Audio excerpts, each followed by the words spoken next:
এবার আপনি আমাদেরকে একটু বলেন যে ওই যে আমি যে জাল হাদিস দেখাইছি সেই জাল হাদিসটা একটু দেন ভাই।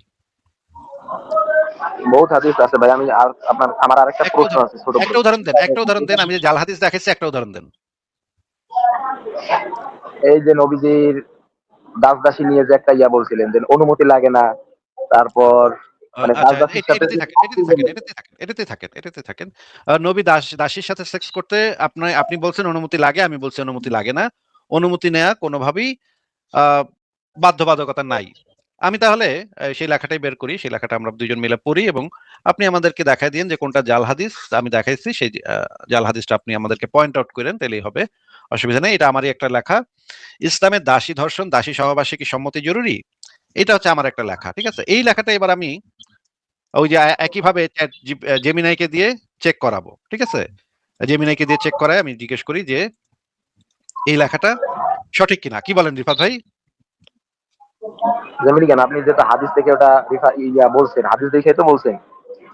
হাদিস হাদিসগুলো আবারও দেখবো, সেই লেখাটাও দেখবো, আবার হাদিসগুলো দেখবো, সবই দেখবো আমরা। কিন্তু আগে একটু জেমিনাইকে জিজ্ঞেস করে দেখি যে এই লেখাটা আহ ইসলামিক যে তথ্য প্রমাণ অনুসারে মানে আমি কোনো মিথ্যা জিনিস লিখছি কিনা এই লেখাটার ভিতরে। তাহলে তো আমরা যাই না যাবো যে এই লেখাটার ভিতরে কোনো মিথ্যা তথ্য বা জাল হাদিস আছে কিনা। আচ্ছা আপনি দেন স্যার। ঠিক আছে, তাহলে আমি এই লেখাটার লিঙ্কটা এখানে দিলাম এবং উপরে লিখলাম এই প্রবন্ধটি ইসলামিক রেফারেন্স। এই প্রবন্ধটির ইসলামিক রেফারেন্স গুলো যাচাই করে বলো রেফারেন্স গুলো ভ্যালিড ইসলামিক রেফারেন্স কিনা, নাকি এই প্রবন্ধে কোনো জাল হাদিস বা মিথ্যা তথ্য দেয়া হয়েছে। সব ইসলামিক সোর্স যাচাই করে একদম বায়াস মুক্ত উত্তর দিবে। ঠিক আছে ভাই, আমার প্রশ্ন ঠিক আছে? আর কিছু অ্যাড হ্যাঁ করতে হবে ঠিক আছে। প্রশ্নে? বলেন। না না আপনি দেন। আচ্ছা, আমি তাহলে আহ, দিলাম, দেখি কি বলে। এই লেখাটার ভিতরে কোনো মানে মিথ্যা তথ্য, জাল হাদিস বা উম, অসত্য বা কোনো গোপন করা এগুলা কিছু আছে নাকি। এবার আপনি একটু পড়েন তো কি লিখছে ভাই। দাসী সহবাসী কি দাসীর সম্মতির প্রয়োজন আছে? শীর্ষক প্রবন্ধটিতে প্রদত্ত ইসলামিক তথ্য এবং রেফারেন্স গুলো যাচাই করে নিচে একটি বিশ্লেষণ উপস্থাপন করা হলো।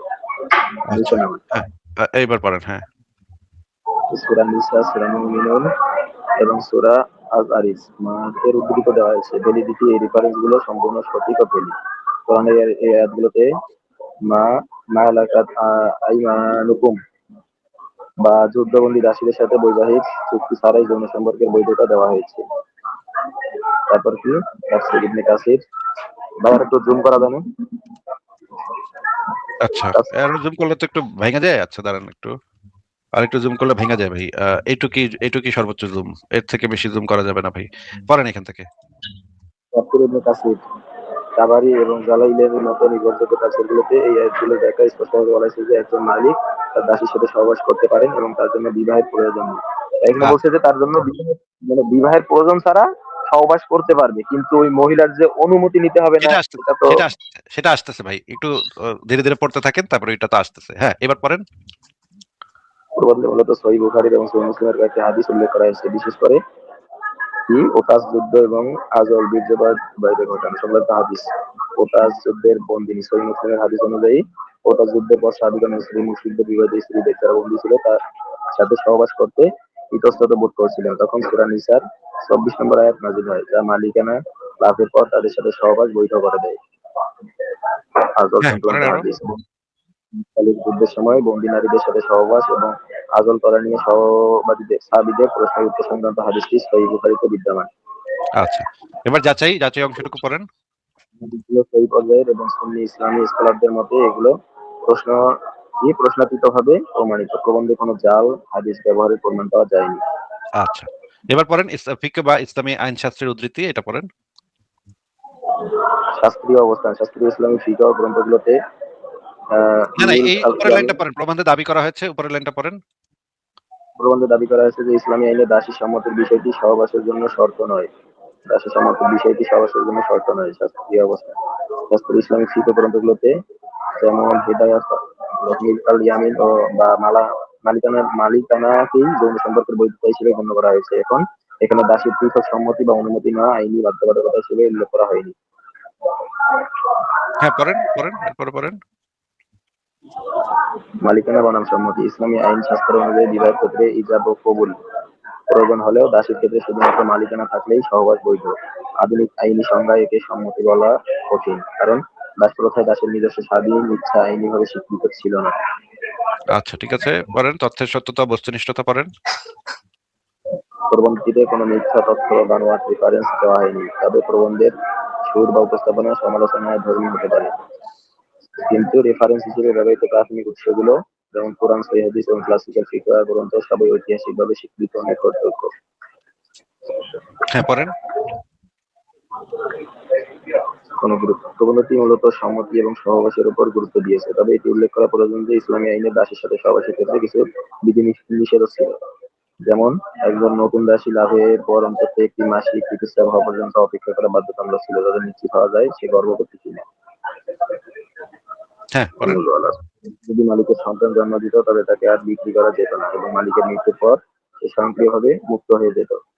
আচ্ছা, ঠিক আছে, এবার একটু উপসংহারটা পড়েন। প্রবন্ধটিতে দেওয়া ইসলামিক রেফারেন্সগুলো সঠিক এবং ভ্যালিড। এতে কোনো জাল বা বানোয়াট হাদিস পাওয়া যায়নি। প্রবন্ধটির মূল দাবি, অর্থাৎ ইসলামী আইনি কাঠামোতে দাসীর সাথে যৌন সম্পর্কের জন্য তার সম্মতির কোনো আইনি বাধ্যবাধকতা নেই। তারপর তা ধ্রুপদী ইসলামী আইন এবং নির্ভরযোগ্য হাদিস দ্বারা সমর্থিত। এটি কোনো বিদ্বেষমূলক মিথ্যাচার নয়, বরং ইসলামী ইতিহাসের একটি স্বীকৃত আইনি এবং সামাজিক বাস্তবতার বিবরণ।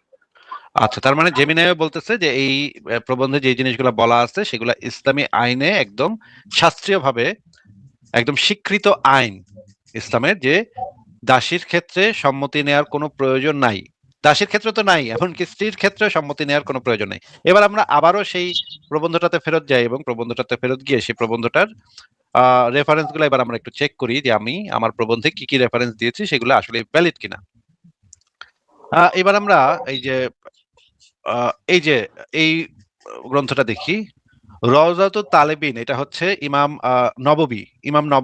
নববীর নাম তো শুনছেন নিশ্চয়ই আপনি, নাকি ভাই? এটা হচ্ছে ইসলামের ইতিহাসে সবচাইতে নির্ভরযোগ্য আইনি গ্রন্থ, যার রচয়িতা হচ্ছে ইমাম নববী। যদিও তিনি শাফি মাযহাবের লোক ছিলেন, কিন্তু এই গ্রন্থটা সমস্ত মাযহাবেই পাঠ্য। মানে হচ্ছে ইসলামী আইন হিসেবে সমস্ত মাযহাবেই এই বইটা একটা গুরুত্বপূর্ণ বই। বিভিন্ন বিশ্ববিদ্যালয়ে বইটা পড়ানো হয়। এই বইটাতে যে কিছু লেখা আছে সেটা যদি এই যে আরবি পড়তে পারেন ভাই আপনি? না, আরবি ওইভাবে পড়তে পারি না। এইখানে আরো ছোট দেখা যাচ্ছে তো পড়তে পারবো না, এমনি পারি আচ্ছা, হালকা। আমি আমি এটার বাংলা অনুবাদ করছি। আপনি যদি চান এটার বাংলা অনুবাদটা আপনি নিজে করে দেখতে পারেন। এইটার অনুবাদটা হইতেছে, ইসলামী শরীয়তে একজন দাসী যখন নির্দিষ্ট মালিকের অধীনে থাকতেন তখন মালিকের বৈধ শারীরিক চাহিদায় সাড়া দেয়া তার জন্য বাধ্যতামূলক। শরীয়ত অনুযায়ী বিনা কারণে তাতে বাধা দেওয়াকে বড় গুনাহ বা হারাম হিসেবে গণ্য করা হয়েছে। তো এখানে আমি সরাসরি সেই বইটারও ছবি দিয়ে দিচ্ছি, বইটার ছবি এখানে দেয়া আছে। এবার 2 নম্বর গ্রন্থ হচ্ছে, এটা হচ্ছে আরেকটা গ্রন্থ, আল মাওসুআতুল ফিকিয়াহ। এটা হচ্ছে ইসলামী মানে আইনের এনসাইক্লোপিডিয়া, মানে হচ্ছে সবচেয়ে বড় গ্রন্থ, ইসলামী জুরিসপ্রুডেন্সের সবচেয়ে বড়, সবচেয়ে বিশাল গ্রন্থ। এটার ভিতরে ইসলামের সমস্ত আইন মোটামুটি আছে। এই গ্রন্থে যেটা বলা আছে, যে এইখানে দেখেন আরবিটাও আছে, নিচে বাংলাটাও আমি অনুবাদ করছি। এইখানে বলা হচ্ছে যে দাসীর জন্য এটা আবশ্যক ও অবশ্য কর্তব্য যে সে তার মালিককে নিজ দেহ উপভোগ করতে দেবে। তার জন্য এটি থেকে বিরত থাকা নিষিদ্ধ, কারণ এটি মালিকের অধিকার বলে ধরা হয়েছে। তবে যদি সে এমন অবস্থা থাকে যেখানে মালিকের জন্য হারাম, যেমন ঋতুমতি, প্রসূতি বা অন্য কোনো সরই কারণ, তাহলে সে বাধা দিতে পারবে, কিন্তু নর্মাল অবস্থায় বাধা দিতে পারবে না। নর্মাল অবস্থায় সে কোনো বাধা দেওয়ার কোনো অধিকার তার নাই। এই জিনিসটা কি দেখতে পাচ্ছেন ভাই? রিফাত ভাই, আপনি কি দেখতে পাচ্ছেন? রিফাত, আপনাকে জিজ্ঞেস করছি, আপনি শুনতে পাচ্ছেন? জি ভাই বলুন, শুনতেছি তো, দেখতেছি। এইটার এইখানে এইটার মানে কি আমাদেরকে একটু বোঝায় বলেন তো, যে এই যে একজন দাসী তার সহবাসে বাধা দিতে পারবে না, এটার মানেটা কি? এটার মানে সে যদি মানে সুস্থ স্বাভাবিক অবস্থায় থাকে, তাহলে যখন তার মালিক তার সাথে যদি সহবাস করতে চায় সে বাধা দিতে পারবে না, হলে তাহলে গুনাহ হবে, এটাই তো দেখলাম, সে এটাই বলছে। বাধ্য, তাই না? বাধ্য। মালিক যদি চায় তাহলে সে হ্যাঁ দাসীটা বাধ্য হয় তাকে তার সাথে সঙ্গম করতে বাধ্য থাকে নাকি? হ্যাঁ বাধ্যই। আচ্ছা ঠিক আছে, এই বইয়েরও আমি সরাসরি বইয়ের পৃষ্ঠাও দিয়ে দিচ্ছি এখানে। এগুলো আমি সবগুলো আমি আপনাকে দেখাইতে পারি, কিন্তু এখানে সমস্ত জায়গাতে এই জিনিসটাই বলা আছে যে আমি দাসীর একটা ক্ষেত্রে বলছি, এটা বৈধ নয় যে কোনো অজুহাত ছাড়া মালিকের যৌন চাহিদা পূরণ থেকে বিরত থাকবে, এবং মালিক তাতে শাস্তিও দিতে পারে যদি সে বিরত থাকে, যদি সে দাসী যদি করতে না চায় মাইরা পিটাও তাকে ওই কাজ করতে বাধ্য করতে পারে মালিক, কারণ মালিক তার মালিক।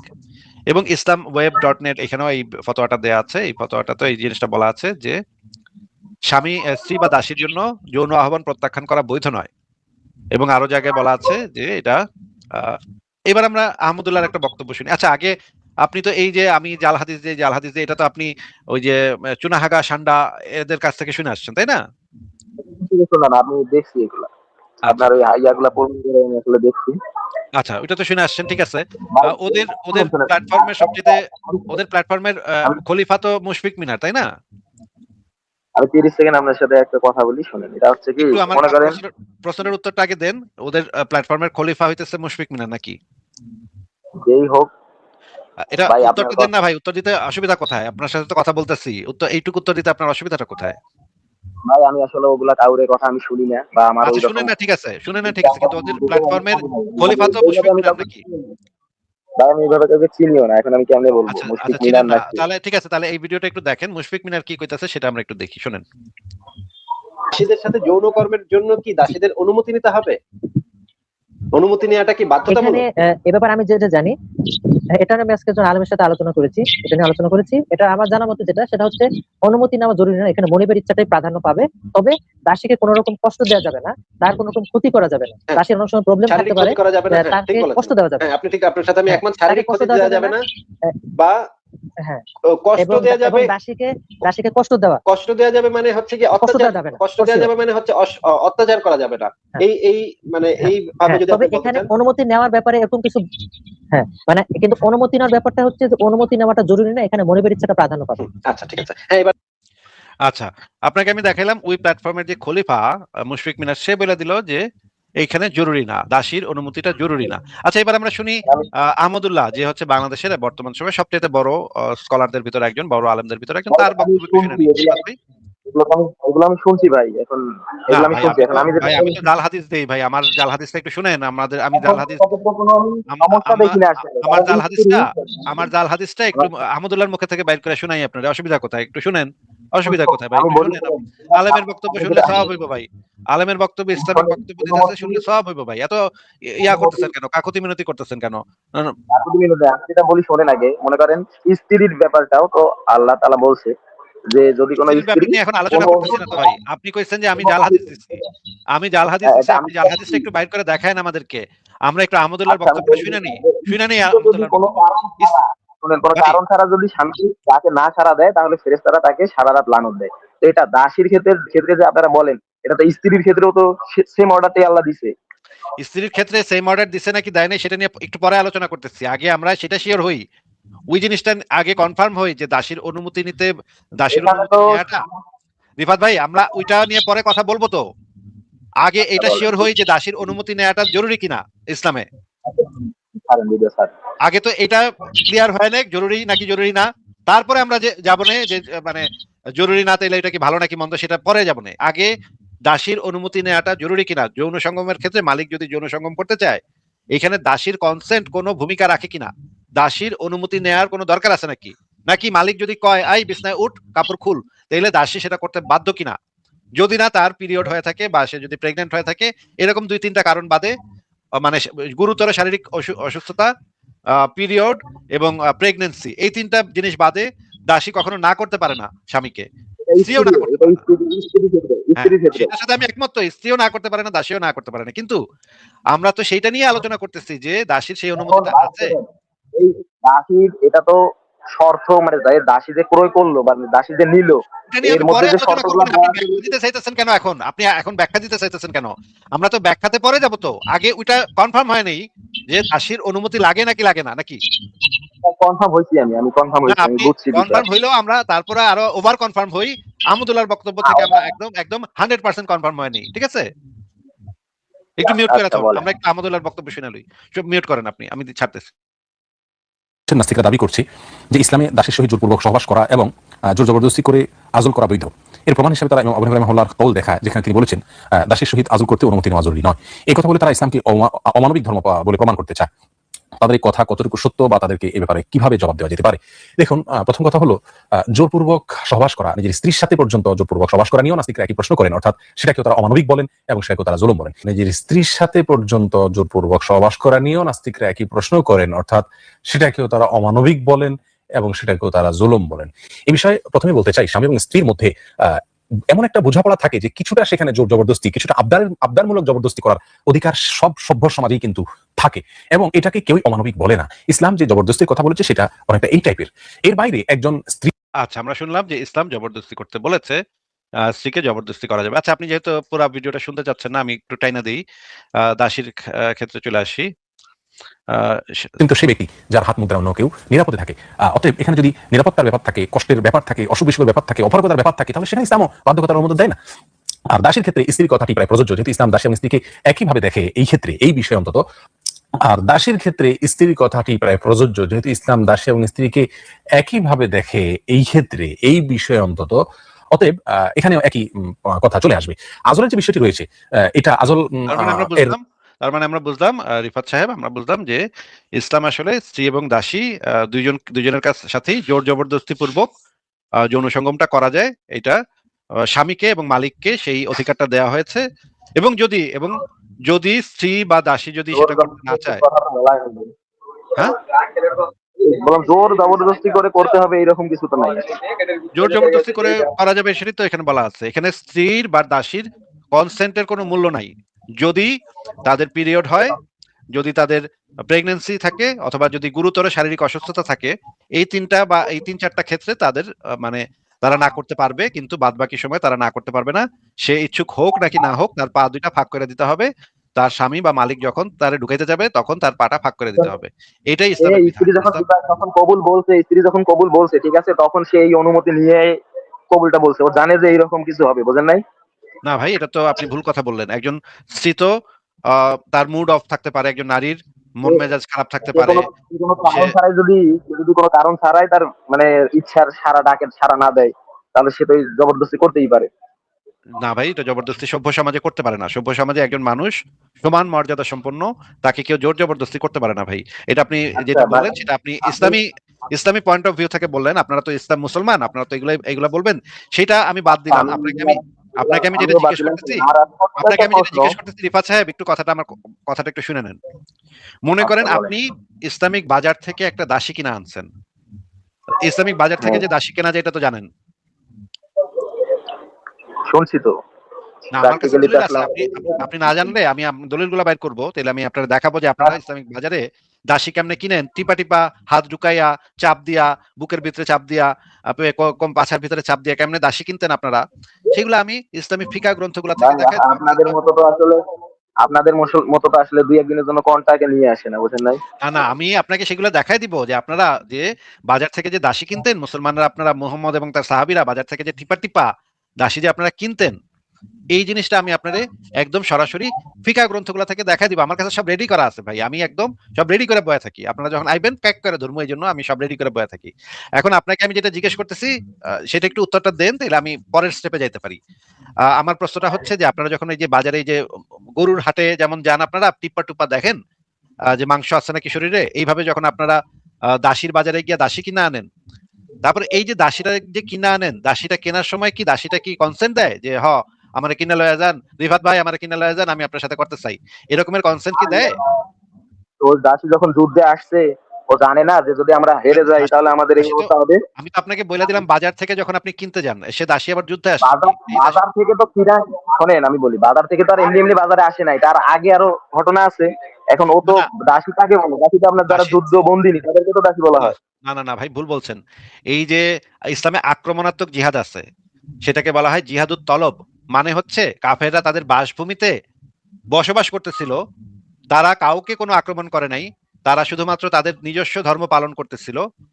এই রকমের মানুষদেরকে আপনারা মুসলমানরা যখন ইসলামের দাওয়াত দিচ্ছেন, তারা যদি দাওয়াতটা কবুল না করে, তাহলে আপনি তাদের উপরে আগ বাড়ায় গিয়ে আক্রমণাত্মক জিহাদ করতে পারেন। তাদের বাসভূমিতে তারা বৈশা আছে, ঘুমাইতেছে, এই অবস্থায় আপনি তাদের উপরে আক্রমণাত্মক জিহাদ করতে পারেন এবং তাদের পুরুষদেরকে মাইরা তাদের মা বেটিকে গনিমতের মাল হিসেবে নিয়ে আসতে পারেন।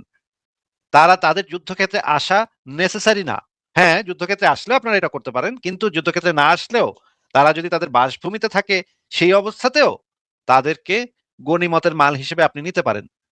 তাহলে আপনি একটু বলেন তো, যে একই ঘটনা যদি আপনাদের সাথে ঘটানো হয়, মনে করেন বাংলাদেশের আপনি মুসলমানদেরকে। শুনেন, আপনি এখন যেটা বললেন এই এই বিষয়টার কি কোনো রেফারেন্স আছে যে কাফেরদেরকে অবশ্যই, হ্যাঁ অবশ্যই, দেখেন তো একটা সহি বুখারীর কোনো হাদিস থেকে। আমি সব রেফারেন্স নিয়ে বসে থাকি ভাই। আমি তো মানে ক্যাক করে ধরার জন্য সব রেফারেন্স একত্র নিয়ে বসে থাকি ভাই। আমারে আপনি কোনো রেফারেন্স চাইবেন আর আমি আপনার রেফারেন্স দেখাইতে পারবো না, এটা ভাই কিভাবে সম্ভব? এটা কি সম্ভব? এটা ঠিক আমার আছে ভাই, দর্শক আপনি শুনেন, আপনি দিচ্ছেন এখন কথা, আমি আরেকটা না, না, ছোট্ট না, আমার এটা একটা এটা প্রশ্ন আমি ছিল, দেখাবো তো, যেটা এটা আমি দেখাবো তো কনফার্ম হয়ে আপনারে যায়। এটা আমি দেখাবো তো আপনারে। এটা না দেখাতে আমি ছাড়বো না আপনারে। আমি যে কথাটা বললাম, আপনারা কিয়া আক্রমণাত্মক জিহাদ যে করেন, কোন কাফের জনগোষ্ঠী তাদের বাসভূমিতে বসবাস ভাই করতেছে, এরকম ইসলামিক ইতিহাসে ভাই কোনো ইয়া নেই হাজার যে ইসলাম এইরকমই বেশি, এইরকমই বেশি, ইসলাম হাজার হাজার কখনো আমি কাউকে আপনার আগে হাজার আক্রমণ করে এরকম কোনো ইতিহাস নেই। আচ্ছা, আমি যদি দেখাইতে পারি তাহলে আপনি আজকে ইসলাম ছেড়ে দিবেন, নবী মোহাম্মদকে আপনি তো ভাই লুচ্চা বলেন, বলবেন যদি দেখাইতে পারি। আপনি অনেক কিছু দেখাইছেন যেগুলোর খণ্ডন ইনসাইড জোনের মধ্যে আমি দেখছি, বুঝতে পারছেন? আচ্ছা, ঠিক আছে, আপনি যে খণ্ডন কত দেখছেন, বড় এখন আপনি বড় খণ্ডন, লেভেলের এখন বাচ্চা, তাহলে দেখা কত আপনার কাছে এই কত খণ্ডনটা পুরো আছে, সেই লেভেলের বাচ্চা, খণ্ডনটা এটা আপনি দেবেন। এটা আমি রিফাত ভাই, এটা আমি আপনার কাছে দেখছি খণ্ডন যে থাকলে, রিফাত ভাই আপনার কাছে খণ্ডন থাকলে তো আপনি এক কথাতে আমার খণ্ডন আপনি করে দিবেন, বাইরে অসুবিধা শুনেন, কি? আপনি শান্ত ভাইরে আপনার লাইভে নেন না কেন? আরে শান্ত চুনা হাঁকা শান্ত আমি কেন নেব? আমি তো মুশফিক মিনারকে ডেকে বসে আছি।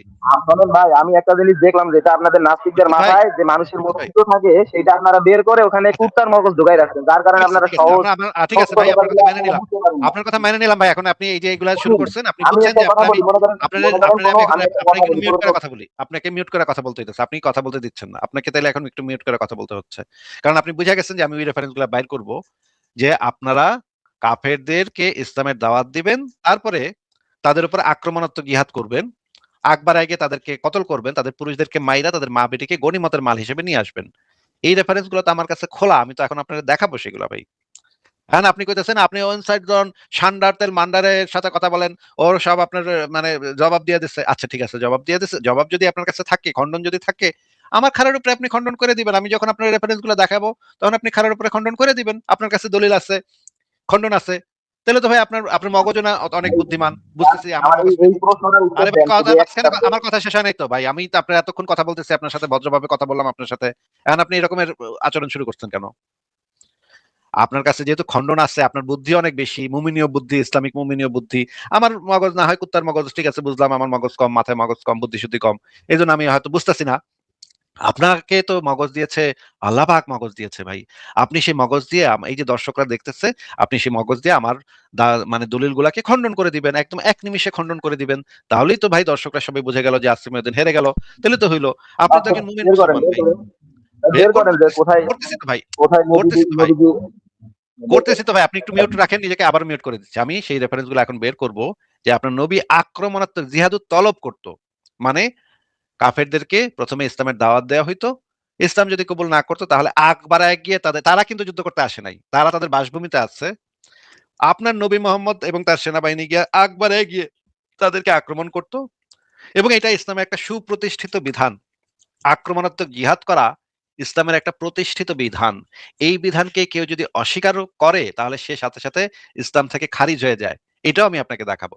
And আপনি বলতেছেন যে আপনি না, আমার নবী কখনো আক্রমণাত্মক জিহাদ করে নাই। আমি যদি সেই রেফারেন্স গুলো বের করে আপনাকে এখন প্রমাণ করে দিতে পারি, তাহলে তো প্রমাণ হইলো যে আপনার নবী, আপনি যেরকম নবীকে ভাবতেন সেরকম আপনার নবী আসলে না। আমি যদি সেই প্রমাণগুলো আপনাকে বের করে দেখাতে পারি, সেগুলো যদি ভ্যালিড প্রমাণ হয়, তাহলে আপনি আমার সাথে আজকে তাহলে বলবেন আপনার নবী একজন লুচ্চা লাফাঙ্গা খুনি ছিল। এটা আপনি তাহলে শেষে গিয়ে স্বীকার করবেন, যদি আমি আপনাকে দেখাতে পারি। না দেখাতে পারলে তো আপনি জিতে গেছেন, তাহলে তো আমি হেরে গেলাম, বা প্রমাণ হয়ে যাবে নাস্তিক আসিফ মহিউদ্দিন হেরে গেল। তাহলে তো আপনি জিতলেন। আর যদি আপনি জিতেন, না, যদি আমি জিতি, আমি যদি দেখাতে পারি, তাহলে আপনি বলবেন, যাওয়ার সময় বলবেন যে আপনার নবী একটা খুনি ডাকাত ধর্ষক ছিল, এটা আপনি বলবেন। ঠিক আছে রিফাত ভাই? আমার নবীজি ছিল একজন আদর্শবান ব্যক্তি, এরকম আদর্শবান ব্যক্তি পুরো দুনিয়া, আপনি গুগল, আপনি জেমিনিকে সার্চ দিয়ে দেখেন এটা। ঠিক আছে, ঠিক আছে, ওইটা আমরা বের করবো না, ওইটা আমরা বের করবো না, কিন্তু আমি অনেক যদি কিছু তো দেখাতে পারি, দেখেন ভাই, এখন আপনি এই আমি যে যদি দা এটা ওয়ার্ল্ড দেখাতে মানে এই পারি, পৃথিবীর মধ্যে কথার সবচেয়ে মাঝখানে আদর্শবান ব্যক্তি। আবারও কথার মাঝখানে, এখন আদর্শবান ব্যক্তি না না আদর্শবান ব্যক্তি সেটা তো এখন আলোচনা হচ্ছে না ভাই।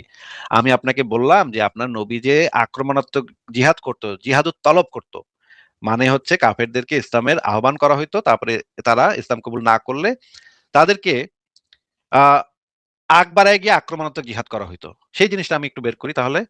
আমি বুঝছি যে আপনি মানে স্বীকার যাবেন না, মানে জিতেন কি হারেন তাও আপনি বলবেন যে আমি দিচ্ছি। নাস্তিক আসিফ হেরে গেছে, নাস্তিক আসিফ দাঁত ভাঙা জবাব দিয়ে আসলাম নাস্তিক আসিফের, এগুলাই আপনারা বলবেন, আপনাদের তো কাজই ভাই এটা। তারপরেও আমরা যে আমাদের যেহেতু এইগুলা দেখানো দরকার সেগুলো সেহেতু আমরা ভাই আপনি আবারও আনমিউট করে কথা বলেন না, হ্যাঁ রিফাত ভাই, আপনাকে তো ভদ্রভাবে সবকিছু দেখাইতেছি, আপনি কেন আনমিউট করে মানে ইয়া করতেছেন, হুদাই ইয়ার গুলা কেন করতেছেন? এবার আমি বলছি, আচ্ছা দেখেন, আচ্ছা এবার আমি এই যে আমার এই লেখাটা বের করলাম, এই লেখাটার টাইটেল হচ্ছে ইসলামী জিহাদের লক্ষ্য শিরক নিশ্চিহ্ন না হওয়া অবধি কিয়ামত পর্যন্ত আক্রমণাত্মক জিহাদ চালাতে হবে। এটা অনেক বড় লেখা, অনেকগুলা রেফারেন্স এই লেখাটার ভিতরে আছে। এবং এইখানে দেখেন একজন মানে আন্তর্জাতিকভাবে খ্যাতিসম্পন্ন একজন স্কলার, তিনি কি বলতেছে সেটা আমরা একটু দেখি, আগে এটা একটু শুনে নিই। Jihad technically is divided into two types. In Arabic they call jihad al-dafa' and the second is jihad al-talab. Jihad al-dafa' is what everyone agrees upon, which is the jihad based on defense. So when someone attacks you, you dafa'. Dafa' you find it in the doors idfa', meaning push. So someone attacks your country, attacks your family, what do? It's legitimate, even the kuffar. আচ্ছা আপনি ইংরেজি বুঝেন না? আচ্ছা আমি আপনাকে অনুবাদ করে দিচ্ছি, ঠিক আছে। এই বলতেছে যে দুই ধরনের জিহাদ আছে, একটা হচ্ছে জিহাদুদ দাফা, একটা হচ্ছে জিহাদুত তলব। জিহাদুত দাফা হইতেছে সেটা যেটা হচ্ছে কোনো শত্রুপক্ষ মুসলমানদের আক্রমণ করতে আসছে, তখন আপনি নিজেকে প্রোটেক্ট করার জন্য জিহাদ করবেন, সেটা হচ্ছে জিহাদুদ দাফা, মানে হচ্ছে নিজেকে প্রোটেক্ট করার জন্য। এইটুক এই অবধি বলছে, এরপরের টুক শুনি আমরা। Say you can do it, that is to defend yourself. This was found at the time of the Prophet and it's found until today. The other type of jihad is the one that everyone trying to hide.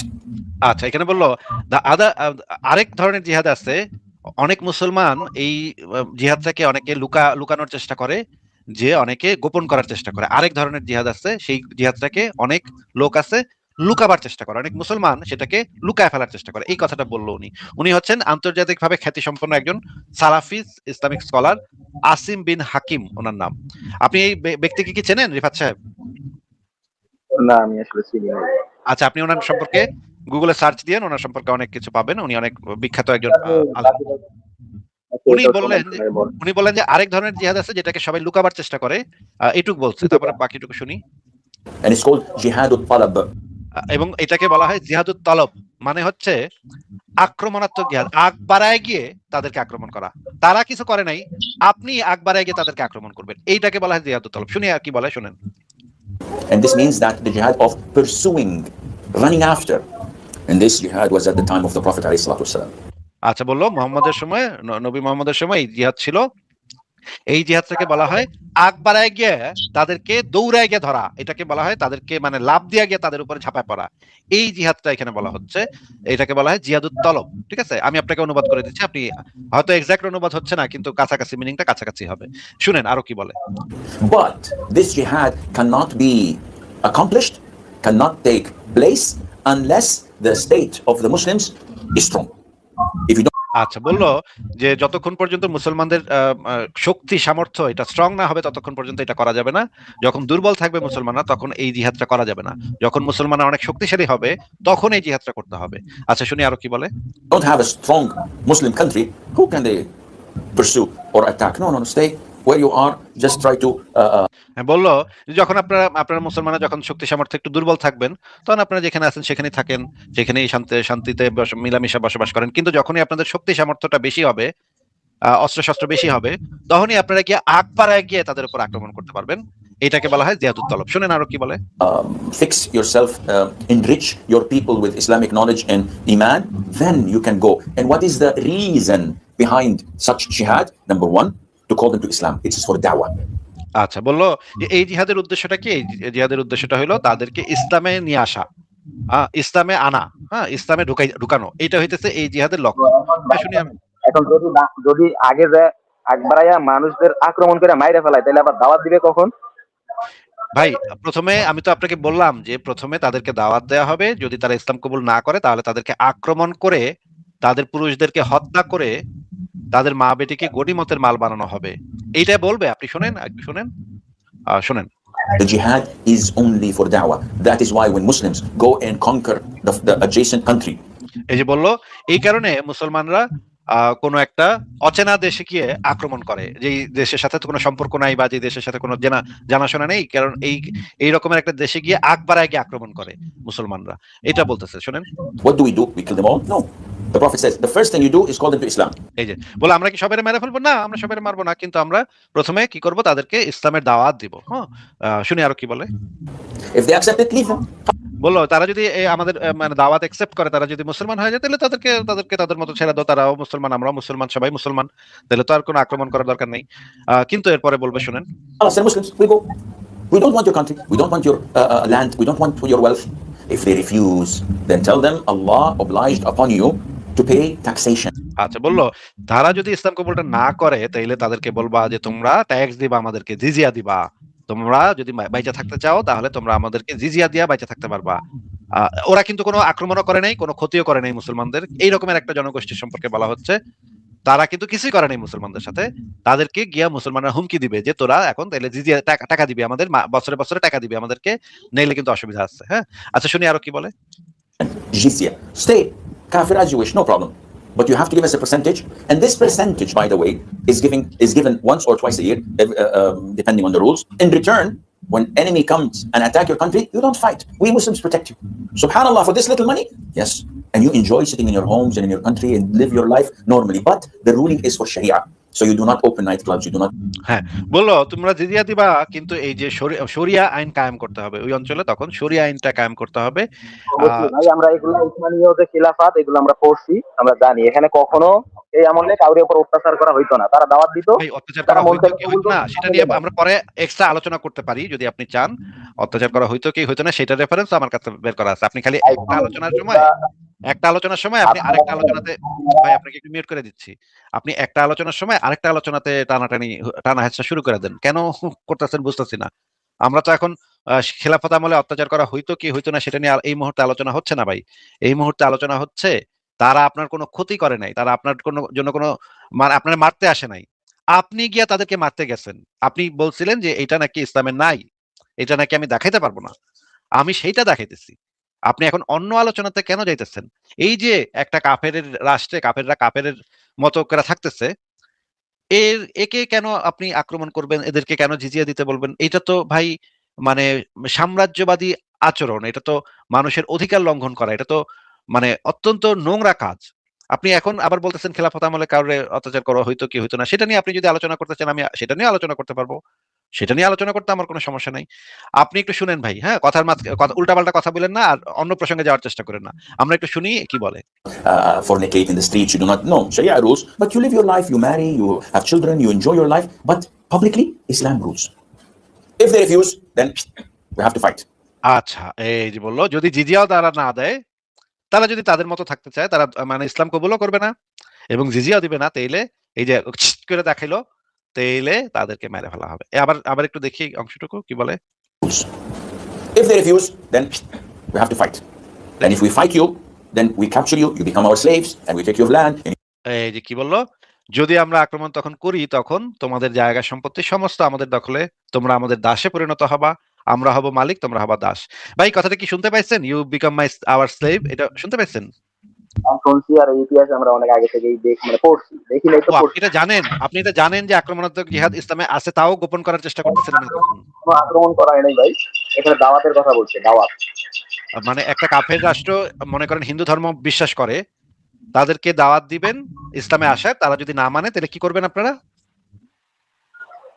ভাই আপনি বর্তমান যুগে কয়টা Islamic রাষ্ট্র দেখছেন? একটু কথাটার উত্তরটা দেন ভাই, দয়া করে, আপনার সাথে অনেক ভদ্রভাবে কথা বলতেছি ভাই, একটু দয়া করে উত্তরটা দেন। মনে করেন একটা হিন্দু রাষ্ট্র, ছোট একটা হিন্দু রাষ্ট্র, তাদের শক্তি কম, এখন আপনি তাদেরকে দাওয়াত দিলেন ইসলামে আয়, তারা কইলো যে না আমরা ইসলামে আসুম না, আমাদের ধর্ম নিয়ে আমরা ভালো আছি।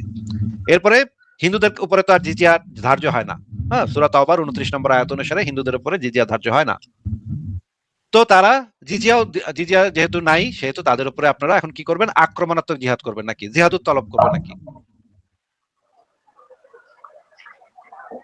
আচ্ছা ভাই, এটাকে আপনি বলতে চাচ্ছেন এটাকে দাওয়াত বলা হয় নাকি? আমরা তো ভাই ইতিহাস সম্পর্কে একটু পড়ছি, জানি। ইতিহাস সম্পর্কে আপনি পড়ছেন কি পড়েন নাই, জানেন কি জানেন না সেটা এই মুহূর্তে আমি জানতে চাচ্ছি না রিফাত ভাই। রিফাত ভাই আপনার সরাসরি কাছ থেকে আমি ত্যাগ সেটা জানতে চাচ্ছি না, সেটা এই মুহূর্তে জানতে চাচ্ছি না আপনার কাছে, যে ইতিহাস পড়ছেন কি পড়েন নাই, জানেন কি জানেন না, সেটা জানতে চাচ্ছি না। আমি আপনার কাছে জানতে চাচ্ছি যে একটা হিন্দু ছোট রাষ্ট্র, তাদের সবাই হিন্দু ধর্ম বিশ্বাস করে, এবং আপনি তাদেরকে প্রথমে বললেন ইসলামে আয়, ওরা আইলো না, তখন আপনি তাদের উপরে আকবরে আক্রমণাত্মক জিহাদ করলেন এবং তাদের সবাইকে দাসে পরিণত করলেন। এরকম এটা কিছু দেখছেন আপনি আপনার জীবন দেখছেন? দেখছি কি দেখি নাই সেটা তো আমরা যখন ওই আলোচনাতে যাব সেটাতে আমি দেখাবো আপনাকে, হাজার হাজার দেখাবো আমি, সেটাতে আমি এখন যাচ্ছি না। ফতোয়া আলমগিরি খুললে একদম ভয়ঙ্কর ভয়ঙ্কর কাহিনী পাওয়া যায় ভাই। ভয়ঙ্কর ভয়ঙ্কর জিনিসপত্র আছে, সেগুলাতে আমি যাবো একটু পরে। রিফাত ভাই সেগুলো যদি আপনি চান সেগুলো আমরা আলোচনা করতে পারবো, কিন্তু আপাতত আপনি ভাই আমি রিফাত ভাই একটা আপনাকে প্রশ্ন যে প্রশ্নটা করতেছি একটু দয়া করে উত্তরটা দেন। মনে করেন একটা ছোট হিন্দু রাষ্ট্র আছে, তারা ইসলাম কবুল করবে না, তারা বলে দিচ্ছে যে না আমরা ইসলাম কবুল করবো না, আপনি দাওয়াত দিচ্ছেন তাও তারা মানবো না, এখন কি করবেন একটু কন্ত? আক্রমণাত্মক জিহাদ করে তাদের দাস দাসী বানাবেন নাকি? হ্যাঁ রিফাত, আনমিউট করে বলেন। আমরা এরকম কিছু ভাই আমার জীবনে বা আমি যতটুকু পড়ছি এরকম কিছু দেখি নাই, তো আমি আচ্ছা, বলবো এই না হুজুর এটা কি বলেন। বললো তাইলে? এই হুজুর কি বললো তাইলে? আপনি এই হুজুরের কথাটা শুনলেন না? এই হুজুর তাইলে কি বললো? যে আমি হাদিস থেকেও দেখাবো, এগুলো হাদিসেও লেখা আছে এবং ফিকা গ্রন্থে তো একদম খুব পরিষ্কার ভাবে লেখা, ফিকা গ্রন্থে তো কোনো রাগ টাগ ওখানে নেই। ওই পিতার হাদিসে আপনি বের করেন তো যে নবীজি এরকম সবই কিছু বের করবো, করছিলেন। সবই বের করবো, আগে এই হুজুরের বক্তব্যটা শুনি তারপরে একটু যাবো। তো আপনি বক্তব্যটা শুনছেন এই হুজুর কি বললো? শুনছি, আপনাকে আমি বাংলায় বলতে বলছিলাম, একটা বের করতে ঠিক বলছিলাম। আছে, ঠিক আছে, আমরা এই হুজুরের বক্তব্যটা শুনছি, আপনি ইংরেজিও বোঝেন না, ঠিক আছে। আমরা তাহলে আহমদুল্লাহ হুজুরেরও বক্তব্য আছে, তবে এই বক্তব্যটা 17 মিনিটের ভিডিও, এটা অনেক বড়, এটা এতক্ষণ দেখা যাবে না। এবার আমরা আপনি একটু, ভাই কথার মাঝখানে কথা বলেন না, কথার মাঝখানে কথা রেফারেন্স বলেন দেন, না, আপনি কথার ভিডিও মাঝখানে চালা কথা লাগবে না, বলেন না, কথার আপনি মাঝখানে একটা কথা বলেন না রেফারেন্স ভাই, আরে ভাই কথার মাঝখানে কথা আপনি বলেন না বলেন যে এই হাদিসে আছে, আমি সেটা দেখেছি। ভাই রে, কথার মাঝখানে কথা বলেন না ভাই, একটু ধৈর্য ধরেন। এই হাদিসটা এবার একটু পড়েন ভাই। এটা তিরমিজির কত নাম্বার হাদিস? তিরমিজির 2607 নম্বর হাদিস পড়েন, শুরু থেকে একদম পড়বেন। বিরুদ্ধে কিতাল করতে আমি আদেশ প্রাপ্ত হয়েছি। আবু হুরায়রা রাদিয়াল্লাহু আনহু বর্ণিত, কিতাল মানে কি ভাই? একটু আমাদেরকে বুঝায় বুঝায় পড়েন ভাই, আমরা তো বুঝি না ভাই, আমাদের তো মগজ তো কুত্তার মগজের থেকে ছোট, আমরা তো ভাই বুঝি না এত কিছু। আপনার তো মগজ ভাই মুমিনের মগজ, আপনার তো এটা বুঝতে হবে যে মানে নাস্তিকের মগজ কম, এটা তো নাস্তিকরা বুঝে না। একটু বুঝায় বুঝায় শব্দগুলো বুঝায় বুঝায় যদি বুঝায় দিতেন আমার করে জাল হাদিসগুলো দিয়ে যে রেফারেন্সগুলো দিছিলেন এগুলো তো ওরা আচ্ছা ধরতো, আপনার জিজ্ঞেস করতেন। ঠিক আছে, এটা তাহকিকৃত সহিহ হাদিস থাকার পর আপনার কাছে মনে হইতেছে জাল হাদিস, ঠিক আছে, তারপর আপনি হাদিসটা আমি পড়েন, তো পড়ে পড়ি, শুনেন। আমি তো এটা পড়ি, আমি তো পড়তে দিচ্ছে না তো। হ্যাঁ একটু আবু বুঝায় বুঝায় হুরায়রা পড়বেন রাদিয়াল্লাহু আনহু ভাইরা, একটু আমি তো বুঝি না তো ভাই, আপনারা তো অনুরোধ করতেছি একটু বুঝায় বুঝায় যান, কিতাল মানে কি একটু বুঝায় যান। ওমর ইবনুল খাত্তাব রাদিয়াল্লাহু আবু বকর রাদিয়াল্লাহু আনহু বলেন, আরে ভাই কিতাল মানে কি? আপনি ওই যে টাইটেলে যে লেখা পরিচ্ছেদে লেখা যে কিতাল, এটার মানে কি? আমি ভিতরে পড়তেছি তো, আমি তো ওটা জানি না মানে এটা কি। ও এটার মানে জানেন না, তাহলে আমার জিগান, আমি বলে দিতেছি। কিতাল মানে, কিতাল আসছে কাতিলুন থেকে, কাতিলুন কাতিল করা মানে কি বুঝেন? না, অর্থটা কি বলেন? কতল কতল কতল করা মানে কতল করতে করতে সামনের দিকে আগ বাড়াইবেন, এটা বলে কিতাল। কাতিলুন কিতাল মানে হচ্ছে জবাই করা, গলা কাটা। আচ্ছা উপরে টাইটেলটা দিলে এখন আমরা আবার পড়ি, যতক্ষণ পর্যন্ত মানুষ লা ইলাহা ইল্লাল্লাহ না বলবে ততক্ষণ পর্যন্ত তাদের বিরুদ্ধে কিতাল করতে আমি আদেশপ্রাপ্ত হয়েছি, কিতাল করতে আমি আদেশপ্রাপ্ত হয়েছি। আচ্ছা ঠিক আছে, শুনি এবার হাদিসটা পড়ি, পড়েন ভাই 2607 হাদিস পড়েন। কাফির হয়ে যায়। ওমর ইবনুল খাত্তাব রাদিয়াল্লাহু আনহু আবু বকর রাদিয়াল্লাহু আনহু বললেন, আপনি এদের বিরুদ্ধে কিভাবে অস্ত্র ধারণ করবেন? অথচ রাসূল সাল্লাল্লাহু আলাইহি ওয়াসাল্লাম বলছেন, মানে যে পর্যন্ত না আল্লাহ তাআলা ব্যতীত তার কোনো প্রভু নেই এই কথা স্বীকৃতি দিবে সেই পর্যন্ত আমি তাদের বিরুদ্ধে যুদ্ধ করতে আদেশ পেয়েছি। আর যে ব্যক্তি বলল আল্লাহ ব্যতীত তার কোনো প্রভু নেই, সে আমার থেকে তার মাল ও রক্ত নিরাপদ করে নেবে। তবে ইসলামের অধিকার সম্পর্কে ভিন্ন কথা, আর তাদের প্রকৃত হিসাব নিকাশ হয়েছে আল্লাহ তাআলার দায়িত্বে।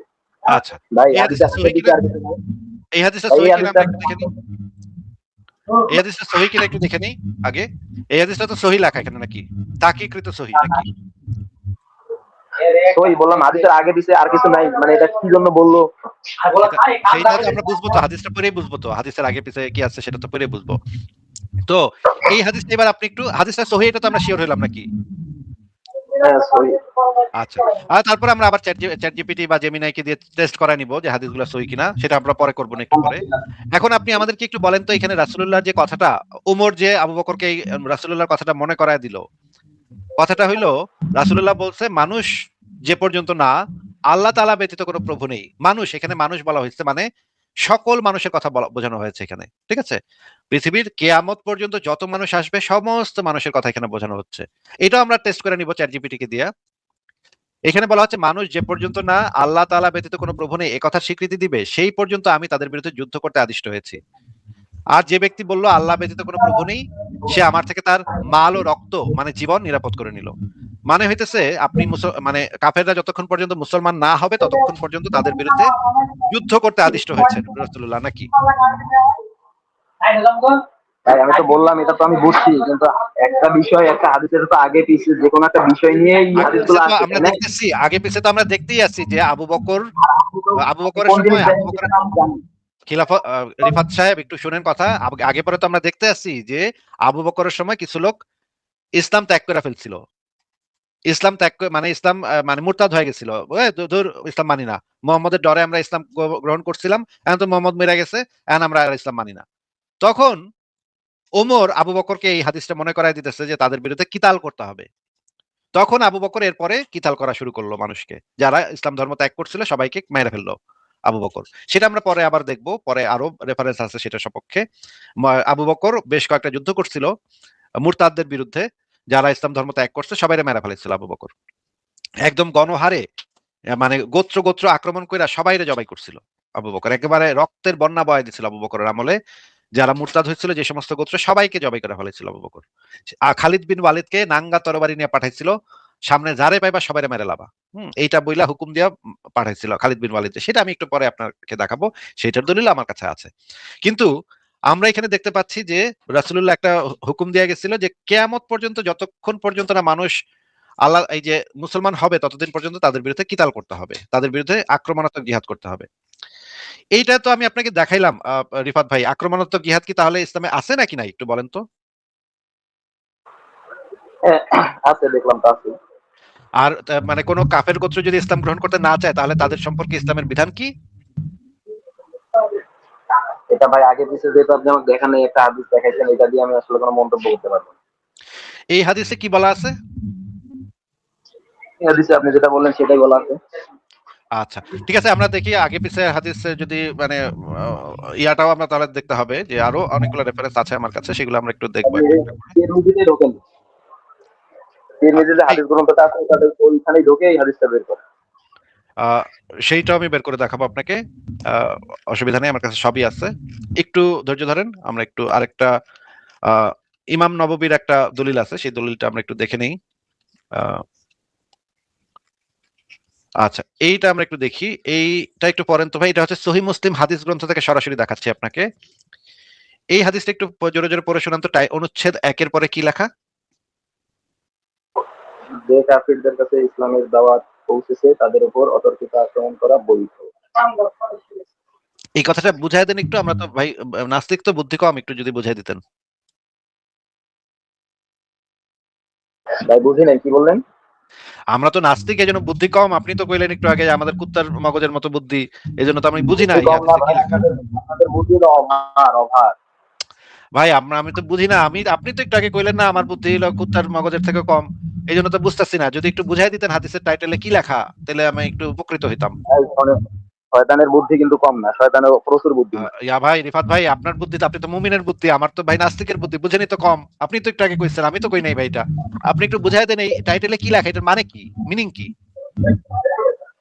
ওটাই তো বোঝাইছে যে যাদের কাছে ইসলামের বাণী পৌঁছাবে এবং তারা যদি সেটা গ্রহণ না করে তাহলে তাদেরকে আক্রমণ করার কথা বলছে। ও আচ্ছা আচ্ছা ঠিক আছে, এটা হচ্ছে সহিহ মুসলিম হাদিস গ্রন্থ থেকে। এবার একটু পড়েন তো ভাই, এখানে হাদিসটাতে কি লেখা পড়েন তো, শুনি আপনার মুখে থেকে। রাদিয়াল্লাহু থেকে বর্ণিত, তিনি বলেন, আমি নাফি রাদিয়াল্লাহকে লিখে পাঠালাম এবং জিজ্ঞেস করলাম আক্রমণের পূর্বে ইসলামের আহ্বান জানানোটা কেমন। উত্তরে তিনি আমাকে লিখে পাঠালেন যে এই বিধান পদ্ধতি ইসলামের প্রাথমিক যুগে প্রচলিত ছিল। রাসূল সাল্লাল্লাহু আলাইহি ওয়াসাল্লাম বনি কি মুস্তালিকের উপর অতর্কিত আক্রমণ করেছেন আর তারাও পাল্টা আক্রমণ চালিয়েছিল। এ সময় তারা তাদের পশুদেরকে পানি পান করাচ্ছিল, ফলে মুসলমানরা তাদের যুদ্ধকারীদেরকে হত্যা এবং নারী ও শিশুদেরকে কায়েদ করে ফেলেছে। আর সেদিন ওই বর্ণনাকারী আচ্ছা ইয়াহিয়া বলেন, আচ্ছা একটু বলেন যে এই যে বনু মুস্তালিক তো তাদের বাসভূমিতে বসে ছিল তাই না, তাদের বাসভূমিতে রাতের বেলা ওইখানেই ছিল এবং পশুদেরকে পানি পান করাচ্ছিল। এই রকমের অবস্থায় মোহাম্মদের বাহিনী গিয়া তাদের উপর অতর্কিত আক্রমণ করেছে নাকি ভাই, লেখা কি? অতর্কিতই বলছে। অতর্কিত, মানে হুট করে রাতের অন্ধকারে হুট করে আক্রমণ করছে। তারাও একটু প্রোটেস্ট করার চেষ্টা করছিল, কিন্তু তারা বেশি সুবিধা করতে পারেনি। তারা তো ব্যস্ত ছিল, পশুদের পানি পান করানো নিয়ে ব্যস্ত ছিল। তারা একটু হুটপাট করছিল, কিন্তু খুব একটা লাভ হয় নাই। এখন এরপরে মোহাম্মদের বাহিনী কি করলো? যুদ্ধকারীদেরকে হত্যা এবং নারী এবং শিশুদেরকে কয়েদ করে ফেললো নাকি। ভাই কত নাম্বার হাদিস বললেন সহিহ মুসলিমের? এটা হচ্ছে সহিহ মুসলিমের 4370 নম্বর হাদিস। আচ্ছা আপনি বলতে থাকেন, আমি দেখছি। আচ্ছা, এটা হচ্ছে তো একদম সরাসরি বই থেকে আপনাকে দেখাচ্ছি। এইরকম আরেকটা ঘটনার হাদিস আছে, আরেকটা ঘটনা আছে। এইটা হচ্ছে তোয়াহাবি শরীফ হাদিস গ্রন্থ। এটা যদিও সিয়াসিত্তার অন্তর্ভুক্ত না। এটা হচ্ছে তোয়াহাবি শরীফ। উনিও একজন, মানে অত্যন্ত, এই হাদিস গ্রন্থটা একটা হাদিস গ্রন্থ, কিন্তু উনি এইটা সিয়াসিত্তার অন্তর্ভুক্ত না। এটা আপনাকে আগেই বলে দিলাম। এই তোয়াহাবি শরীফের 4724 নম্বর হাদিসে কি লেখা আছে একটু পড়ে শোনাবেন আপনি?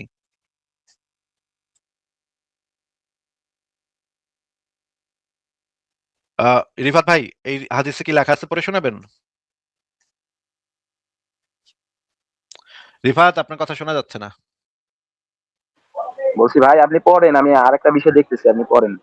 আচ্ছা, না একটু মনোযোগ দিতে হবে তো ভাই, এখানে একটু মনোযোগ দিতে হবে। আরেকটা বিষয় দেখেন না, পরে দেখেন আপনি।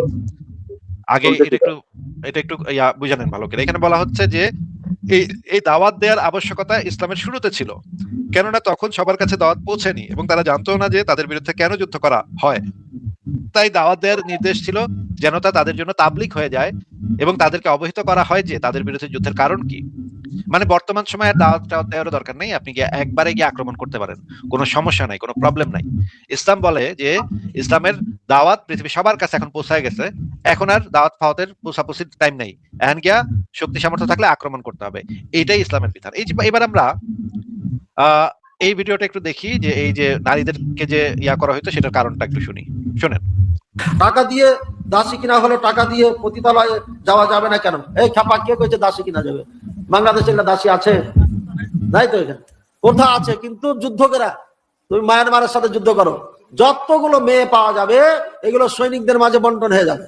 কথার কথা, আমি কমান্ডার পেয়ে গেলাম 50টা, কথা বুঝছো? তো আমি খুব 10টা রাখতে পারবো। এখানে একটা বাড়ি, ওখানে একটা বাড়ি, এখানে 4টা রুম, ওখানে মনে হয় 5-6টা রুম। তো কয়টা হবে? খুব 10টা রাখা যাবে, আর বেশি স্পেস নাই আমার কাছে। তাহলে আরো 40টা কি করবো? তখন এটা বিক্রি করতে পারবে, এটা পণ্য হিসাবে। এটা কেন? এরা কাফের, এরা আল্লাহর দুশ্মন, রসুলের দুশ্মন, দ্বীনের দুশ্মন। এদেরকে লাঞ্ছিত জীবন যাপন করতে হবে। তাদের লাঞ্ছিত জীবন যাপন করানোর জন্য ইসলাম এটা বৈধ করে দিয়েছে। কিন্তু আপনার আমার স্বাধীন মেয়েকে এটা করা যাবে না, হারাম। এবং জান্নাতে যেতে পারবে না কেউ যদি কাউকে মুক্ত মেয়েকে দাসী বানিয়ে বিক্রি করে। মুক্ত ছেলেকে হুর, স্বাধীন ছেলে মেয়েকে যদি দাসী বানিয়ে বিক্রি করে, তাহলে জান্নাতে যাবে না, জান্নাতের গন্ধও পাবে না, কড়া মানি আছে। কিন্তু কাফেরদের মেয়েদেরকে দাসী বানিয়ে রাখতে পারবেন, এটা বাজারে বিক্রিও হবে, কোনো সমস্যা নেই, জায়েজ আছে। কেন? তাদেরকে এই লাঞ্ছিত জীবন মেনে নিতে হবে, এই জন্য যে তারা আল্লাহ দুশ্মন, রসুলের দুশ্মন, দ্বীনের দুশ্মন, বুঝেছেন? এই জন্য লাঞ্ছিত জীবন। আচ্ছা রিফাত ভাই, আপনি কি এই ভিডিওটার এই বক্তব্য শুনছেন? উনি হচ্ছেন বাংলাদেশের একজন প্রখ্যাত আলেম, শায়েখ মোখলেস বিন আরশাদ মাদানী। মদিনা বিশ্ববিদ্যালয় থেকে উনি করছেন। আপনি এই বক্তব্যটা কি শুনতে পেয়েছেন পুরোটা? হ্যাঁ শুনছি।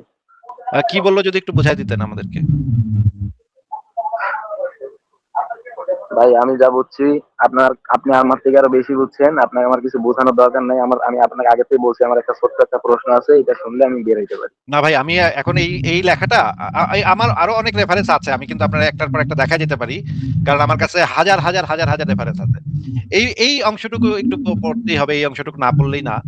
এটা হচ্ছে সহিহ মুসলিম গ্রন্থের যে ব্যাখ্যা গ্রন্থ, ইমাম নববী যেটা লিখছে, ইমাম নববী সহিহ মুসলিমের ব্যাখ্যা সরা লিখছে। হ্যাঁ, এটা তো আপনি জানেন যে ইমাম নববী সহিহ মুসলিমের সরা গ্রন্থটা লিখছে, এটা জানেন আপনি? না ভাই আমি জানি না।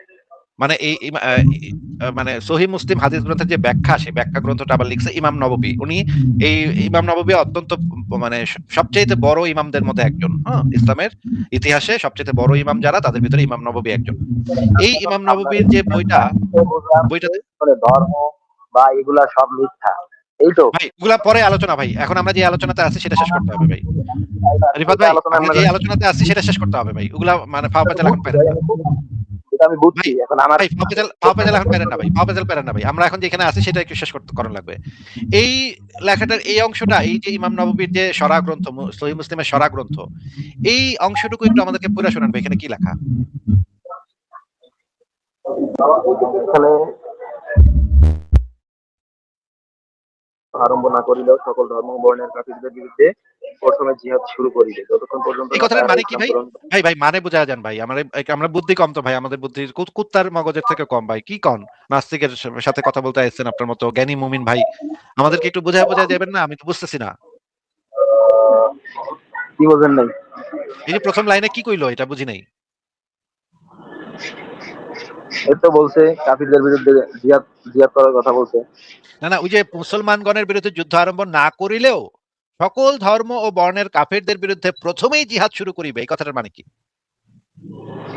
যারা আল্লাহ নবীজির দুশমনী করছে বা দুশমনী করছে তারাই তো কাফের, আর তাদের আরে বিরুদ্ধে আল্লাহ যুদ্ধ করতে আল্লাহ বলছে। নবীর বিরুদ্ধে কোনো দুশ্মনী করেনি, তারা শুধু মনে করেন কালী পূজা বা শিব পূজা এগুলো কোনো একটা পূজা টুজা করতেছে।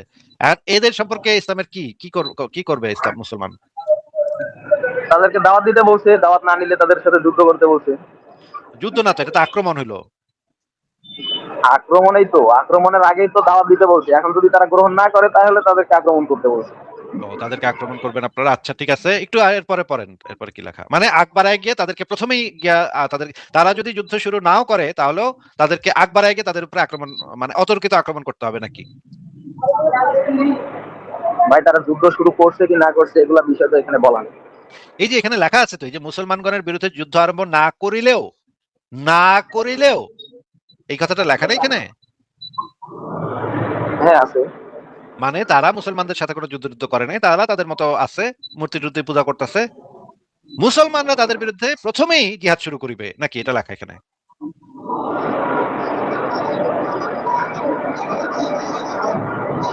ভাই ভাই এখানে জিহাদ মানে কি শুধু হত্যা করা? ভাই জিহাদ মানে কি সেটা আমি জিজ্ঞেস, এই মুহূর্তে আমাদের আলোচ্য বিষয় না। আমাদের আলোচ্য বিষয় হইতেছে কারা আগে শুরু করবে সেটা। সেটা তো অবশ্যই বলছে যে ইসলামী রাষ্ট্র, এই যে নিচে তো বলাই আছে যে ইসলামী রাষ্ট্র যখন, মানে যখন মুসলিম যেখানে কম বা ইসলামী কাফের রাষ্ট্র, বেশি ভাই যেখানে। ইসলামী রাষ্ট্র হোক বা ফাস্ট্র হোক, কিন্তু আগ বাড়ায় কারা আক্রমণটা করবে? মুসলিমদেরকে বলছে। হ্যাঁ, মুসলিমরা আগ বাড়ায় গিয়ে ওরা কিন্তু কোনো আক্রমণ করে নাই, কোনো কিছু আপনার পাশায় এসে লাথিও মারে নাই। আপনি কি করবেন? তারা আক্রমণ যেহেতু, করা তাদেরকে দখল করা যাবে না। কি বললেন বুঝি নাই। রিফাত আপনি মিউট করে ফেলছেন, আপনার কথা আমি বুঝি নাই, কি বললেন? বলছি যে ইসলামী রাষ্ট্র কায়েম করতে বলছে, এখন তাদের তো আক্রমণ ছাড়া তার সেটা হবে না। আরে না, ইসলামিক রাষ্ট্রই তো আরেকটা রাষ্ট্রকে আক্রমণ করতেছে। এখানে এখানে সেটা লেখা যে ইসলামী রাষ্ট্র আছে, পাশে একটা ছোট অমুসলিম রাষ্ট্র আছে, মনে করেন হিন্দু রাষ্ট্র আছে বা বৌদ্ধ রাষ্ট্র আছে। আপনারা কি করবেন? তাদেরকে মুসলমান হইতে বলবেন। মুসলমান যদি না হয় তাহলে তাদের উপরে আপনারা গিয়া আকবারে গিয়ে তাদেরকে আক্রমণ করবেন নাকি? যদি মুসলমান না হয় তাহলে তো হ্যাঁ, তাদেরকে এবং আরেকটা এবং বলছে যে তারা জিজিয়া দিবে, দিয়ে না, রাষ্ট্রে থাকবে। জিজিয়া মুশরিকদের ক্ষেত্রে জিজিয়া প্রযোজ্য হয় না তো। জিজিয়া শুধুমাত্র আহলে আচ্ছা কিতাবের ক্ষেত্রে প্রযোজ্য হয়। জিজিয়াটা কাফেরদেরকে বলছে শুধুমাত্র তো দিতে আর। পারে জিজিয়া শুধুমাত্র দিতে হ্যাঁ, পারে ইহুদি এবং খ্রিস্টানরা, আর কেউ জিজিয়া দিতে পারে না। সূরা তাওবার 29 নম্বর আয়াতে যেটা বলা আছে, জিজিয়া শুধুমাত্র প্রযোজ্য আহলে কিতাবদের। জিজিয়াটা আহলে কিতাবের সাথে সম্পর্কিত। আহলে কিতাব ছাড়া কেউ জিজিয়া দিতে পারে না। আর একটা গোত্র আছে মাজুস, তাদেরকে জিজিয়া দিতে অনুমতি দেওয়া হয়েছিল, এছাড়া আর কেউ জিজিয়া দিতে পারে না। আচ্ছা, এই এই মানে ব্যাখ্যাটার আর পরের লাইনগুলো পড়েন তাহলে শুনি। রিফাত আপনি আনমিউট করে পড়েন, পরের লাইনগুলো পড়েন, আমরা শুনি। আনমিউট করে পড়েন। পরের লাইন বলছে যে আর ইহা দ্বারা আল্লাহ তাআলার কালেমা সমুন্নত করা, দ্বীন ইসলামের মর্যাদা দান এবং কুফরের দাপট ধ্বংস করার উদ্দেশ্যে। আচ্ছা, এটা আমি মানে ব্যাখ্যা করে বলি। হ্যাঁ, এখানে কি? বলছে কাফেরদের, এখানে বলছে যে কুফরদের দাপট, অর্থাৎ তারা মুসলিমদের উপর দাপট দেখাতো। না না, মুসলমান তারা তাদের রাষ্ট্রে আছে, তারা মুসলমানদের উপর দাপট দেখাবে কেমনে? তারা তো তাদের রাষ্ট্রে আছে। তাদের দাপট ধ্বংস করার উদ্দেশ্য। তারা সারা পৃথিবীতে ইসলাম কায়েম করতে হবে, এটা কোরআনের ঘোষণা। তারা তাদের রাষ্ট্রেও ইসলামকে সমুন্নত করতে হবে, এটা ভাই ইসলামের ঘোষণা। তাদের, হ্যাঁ, তো তাদেরকে মানে কোথাও হচ্ছে, বলা নাই যে তাদেরকে হত্যা করো, এগুলো তো কোথাও বলা নাই। এই তো তাদের বিরুদ্ধে তো জিহাদ করার কথাই তো, আক্রমণাত্মক জিহাদ করার কথাই তো এখানে বলা হচ্ছে। এবং এই আক্রমণাত্মক জিহাদের এখানে মাধ্যমে, ভাই এখানে দুইটা অপশন আছে। ভাই তাদের এখানে যে আক্রমণাত্মক আকবারায় গিয়ে, এইটুক তো আমরা শিওর হইলাম যে এখানে মুসলমানরা কি হবে আকবারায় এটা? গিয়ে তাদেরকে আক্রমণ করবে নাকি? হ্যাঁ শিওর হয়েছে। আচ্ছা, এতক্ষণ ধরে আমি আপনাকে সেই জিনিসটা দেখাইলাম যে আপনাদের ইসলাম ধর্মে আক্রমণাত্মক আগ বাড়ায় গিয়ে এটাই আপনি স্বীকার করতেছিলেন এতক্ষণ ধরে, কিন্তু আপনাকে এতক্ষণ ধরে আমি স্বীকার করাইলাম যে আপনার ধর্মে আগ বাড়ায় গিয়ে আক্রমণ করা, মানে তারা আপনার কোনো আক্রমণ ক্ষয়ক্ষতি করেনি। হত্যা করার কোনো রিফাত, কথা বলা হয়নি। হত্যা করাটা কি পরে তাদেরকে বলা আসতেছে তো ভাই? হয়েছে সেটাও আছে, সেটাও আমি দেখাবো তাদেরকে ভাই। দাওয়াত, আপনি কোথায় তাদেরকে আসছেন দাওয়াত দিতে হবে। ভাই? কোথায় আসছেন? আপনার মসজিদে আপনার এখনো হুঁশ হয় নাই রিফাত ভাই, আপনার এখনো হুঁশ হয় নাই, আপনি কোথায় আইছেন সেটাও আমি আপনারা দেখাবো। তো আপনি ভাইবেন না আপনারা না দেখায় আমি ছেড়ে দিব এত সোজা না ভাই। ভাই, কোনখানে আইছেন আপনি? আপনি টের পান নাই? হ্যালো আসিফ ভাই, কেমন আছেন? রিফাত ভাই হ্যালো। একটু মিউট রাখেন নিজেকে, আপনাকে একটু মিউট করে দিচ্ছি। হ্যাঁ ফারাজ ভাই, কি অবস্থা বলেন? আমি খুব একটা ভালো নাই, আমার মানে একটু প্রবলেমের ভিতরে আছি। আপনি কেমন আছেন বলেন? ছোটখাটো প্রবলেম না বড় প্রবলেম? প্রবলেম বড়, তবে এটা সলভ করা গেছে, সব সলভ হয়ে গেছে আর কি। আমার যে আচ্ছা দাঁতের আচ্ছা। প্রবলেমটা ছিল, ওইখানে সার্জারি করছে একটা। সার্জারিটা ছিল একটু খুব বড়, একটু বড় হয়ে গেছে সার্জারিটা, কারণ হচ্ছে আমার দাঁতের যে বোন সেটা পাওয়া যাচ্ছিল না, পরে অন্য জায়গা থেকে হাড্ডি কাইটা ওইখানে লাগাইতে হচ্ছে। তাইলে কি আমরা এই কনক্লুশনে আসতে পারি যে আজকের মুমিন রিফাত সাহেব আপনার দাঁত ভেঙে দিছে? অবশ্যই অবশ্যই 100% মমিন রিফাত ভাই তো দাঁত আমাকে ভাঙা দাঁত দাঁত ভাঙা ভাঙা যুক্তি দিয়ে দিছে।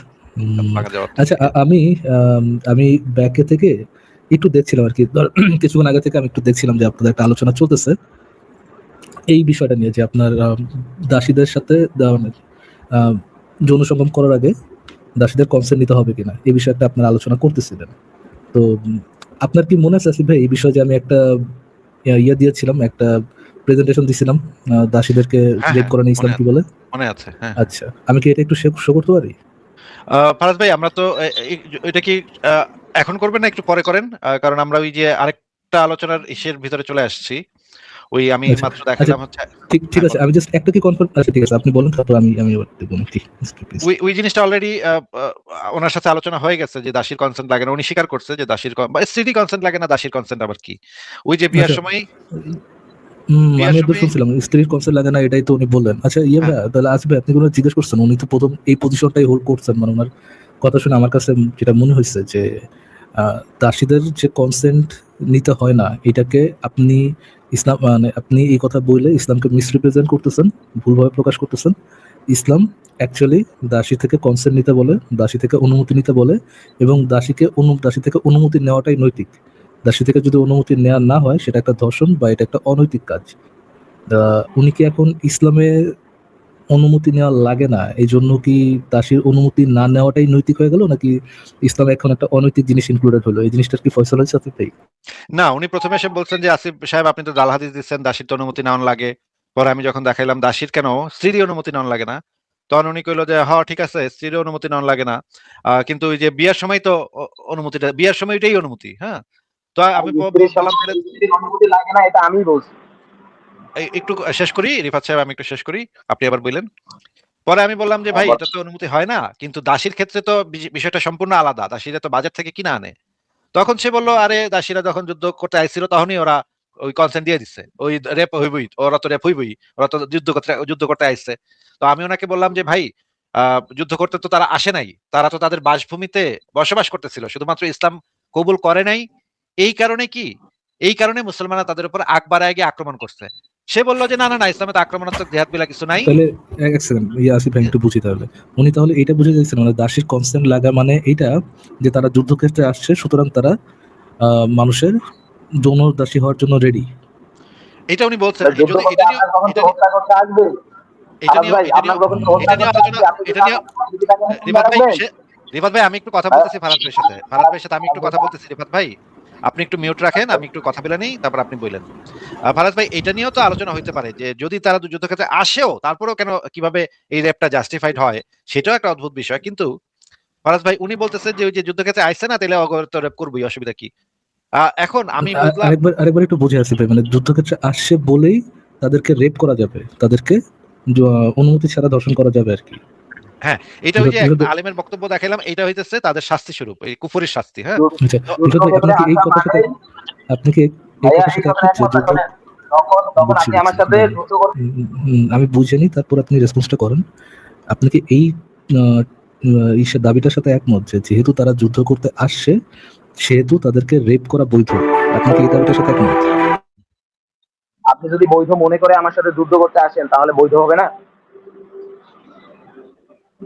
আপনি আমাকে আপনি তো প্রশ্ন যুদ্ধ করতেছেন, করতে আপনি কি এটার আসছেন, সাথে একমত কিনা? আপনি আমার শোনেন আগে। মতামত চাচ্ছেন এখানে রিফাত সাহেব। ভাই দেখেন ভাই, আমি ভণ্ডামিমূলক আলোচনা করি না, ভণ্ডামিমূলক আলোচনা আমি পছন্দ করি, আমি পারিও না ভণ্ডামিমূলক আলোচনা করতে। আপনি আমাকে একটু স্ট্রেট আপ বুঝান, মানে স্ট্রেট আপ বোঝানোর দরকার নেই, জাস্ট আপনার অপিনিয়নটা দেন। যে আপনি বলতে চাচ্ছেন যে যেহেতু নারীরা যুদ্ধক্ষেত্রে আসতেছে সেহেতু তাদেরকে যুদ্ধবন্দী বানাইতে পারলে তাদেরকে রেপ করাটা নৈতিক একটা কাজ, এটা বলতে চাচ্ছেন? আমি এটা বলবো কেন? আপনি যখন আমার সাথে আমার যুদ্ধের শর্ত এগুলা, যে যুদ্ধের শর্তের মধ্যে যদি থাকে, সাপোজ যদি মুসলিমরা হেরে যায়, ওরা কি নিয়ে যায় আর বসায় রাখবে? আপনি ভাই আমার প্রশ্নের উত্তরটা কি দিবেন নাকি আমার প্রশ্নের উত্তরটা দিবেন না রিফাত ভাই? আমি লাস্ট টাইম আপনার কাছে প্রশ্নটা করতেছি, একটু ভালো মতো শুনে অ্যান্সারটা করেন ভাই। তেনা পেঁচানো, আড্ডুম বাগডুম ঘোরাডুম এই ধরনের মানে ভবিষ্যৎ আলোচনা আমার সাথে দয়া করে করেন না ভাই। ইন্টারেস্টেড না ভাই, আপনি আমার দোস্ত লাগেন না যে আপনার সাথে ঘন্টার পর ঘন্টা বসে আমি আমার সময়টা নষ্ট করবো, কোন ইচ্ছা নাই ভাই। সিম্পলি জিজ্ঞেস করতেছি, আপনি কি এটাকে নৈতিক কাজ মনে করেন কিনা?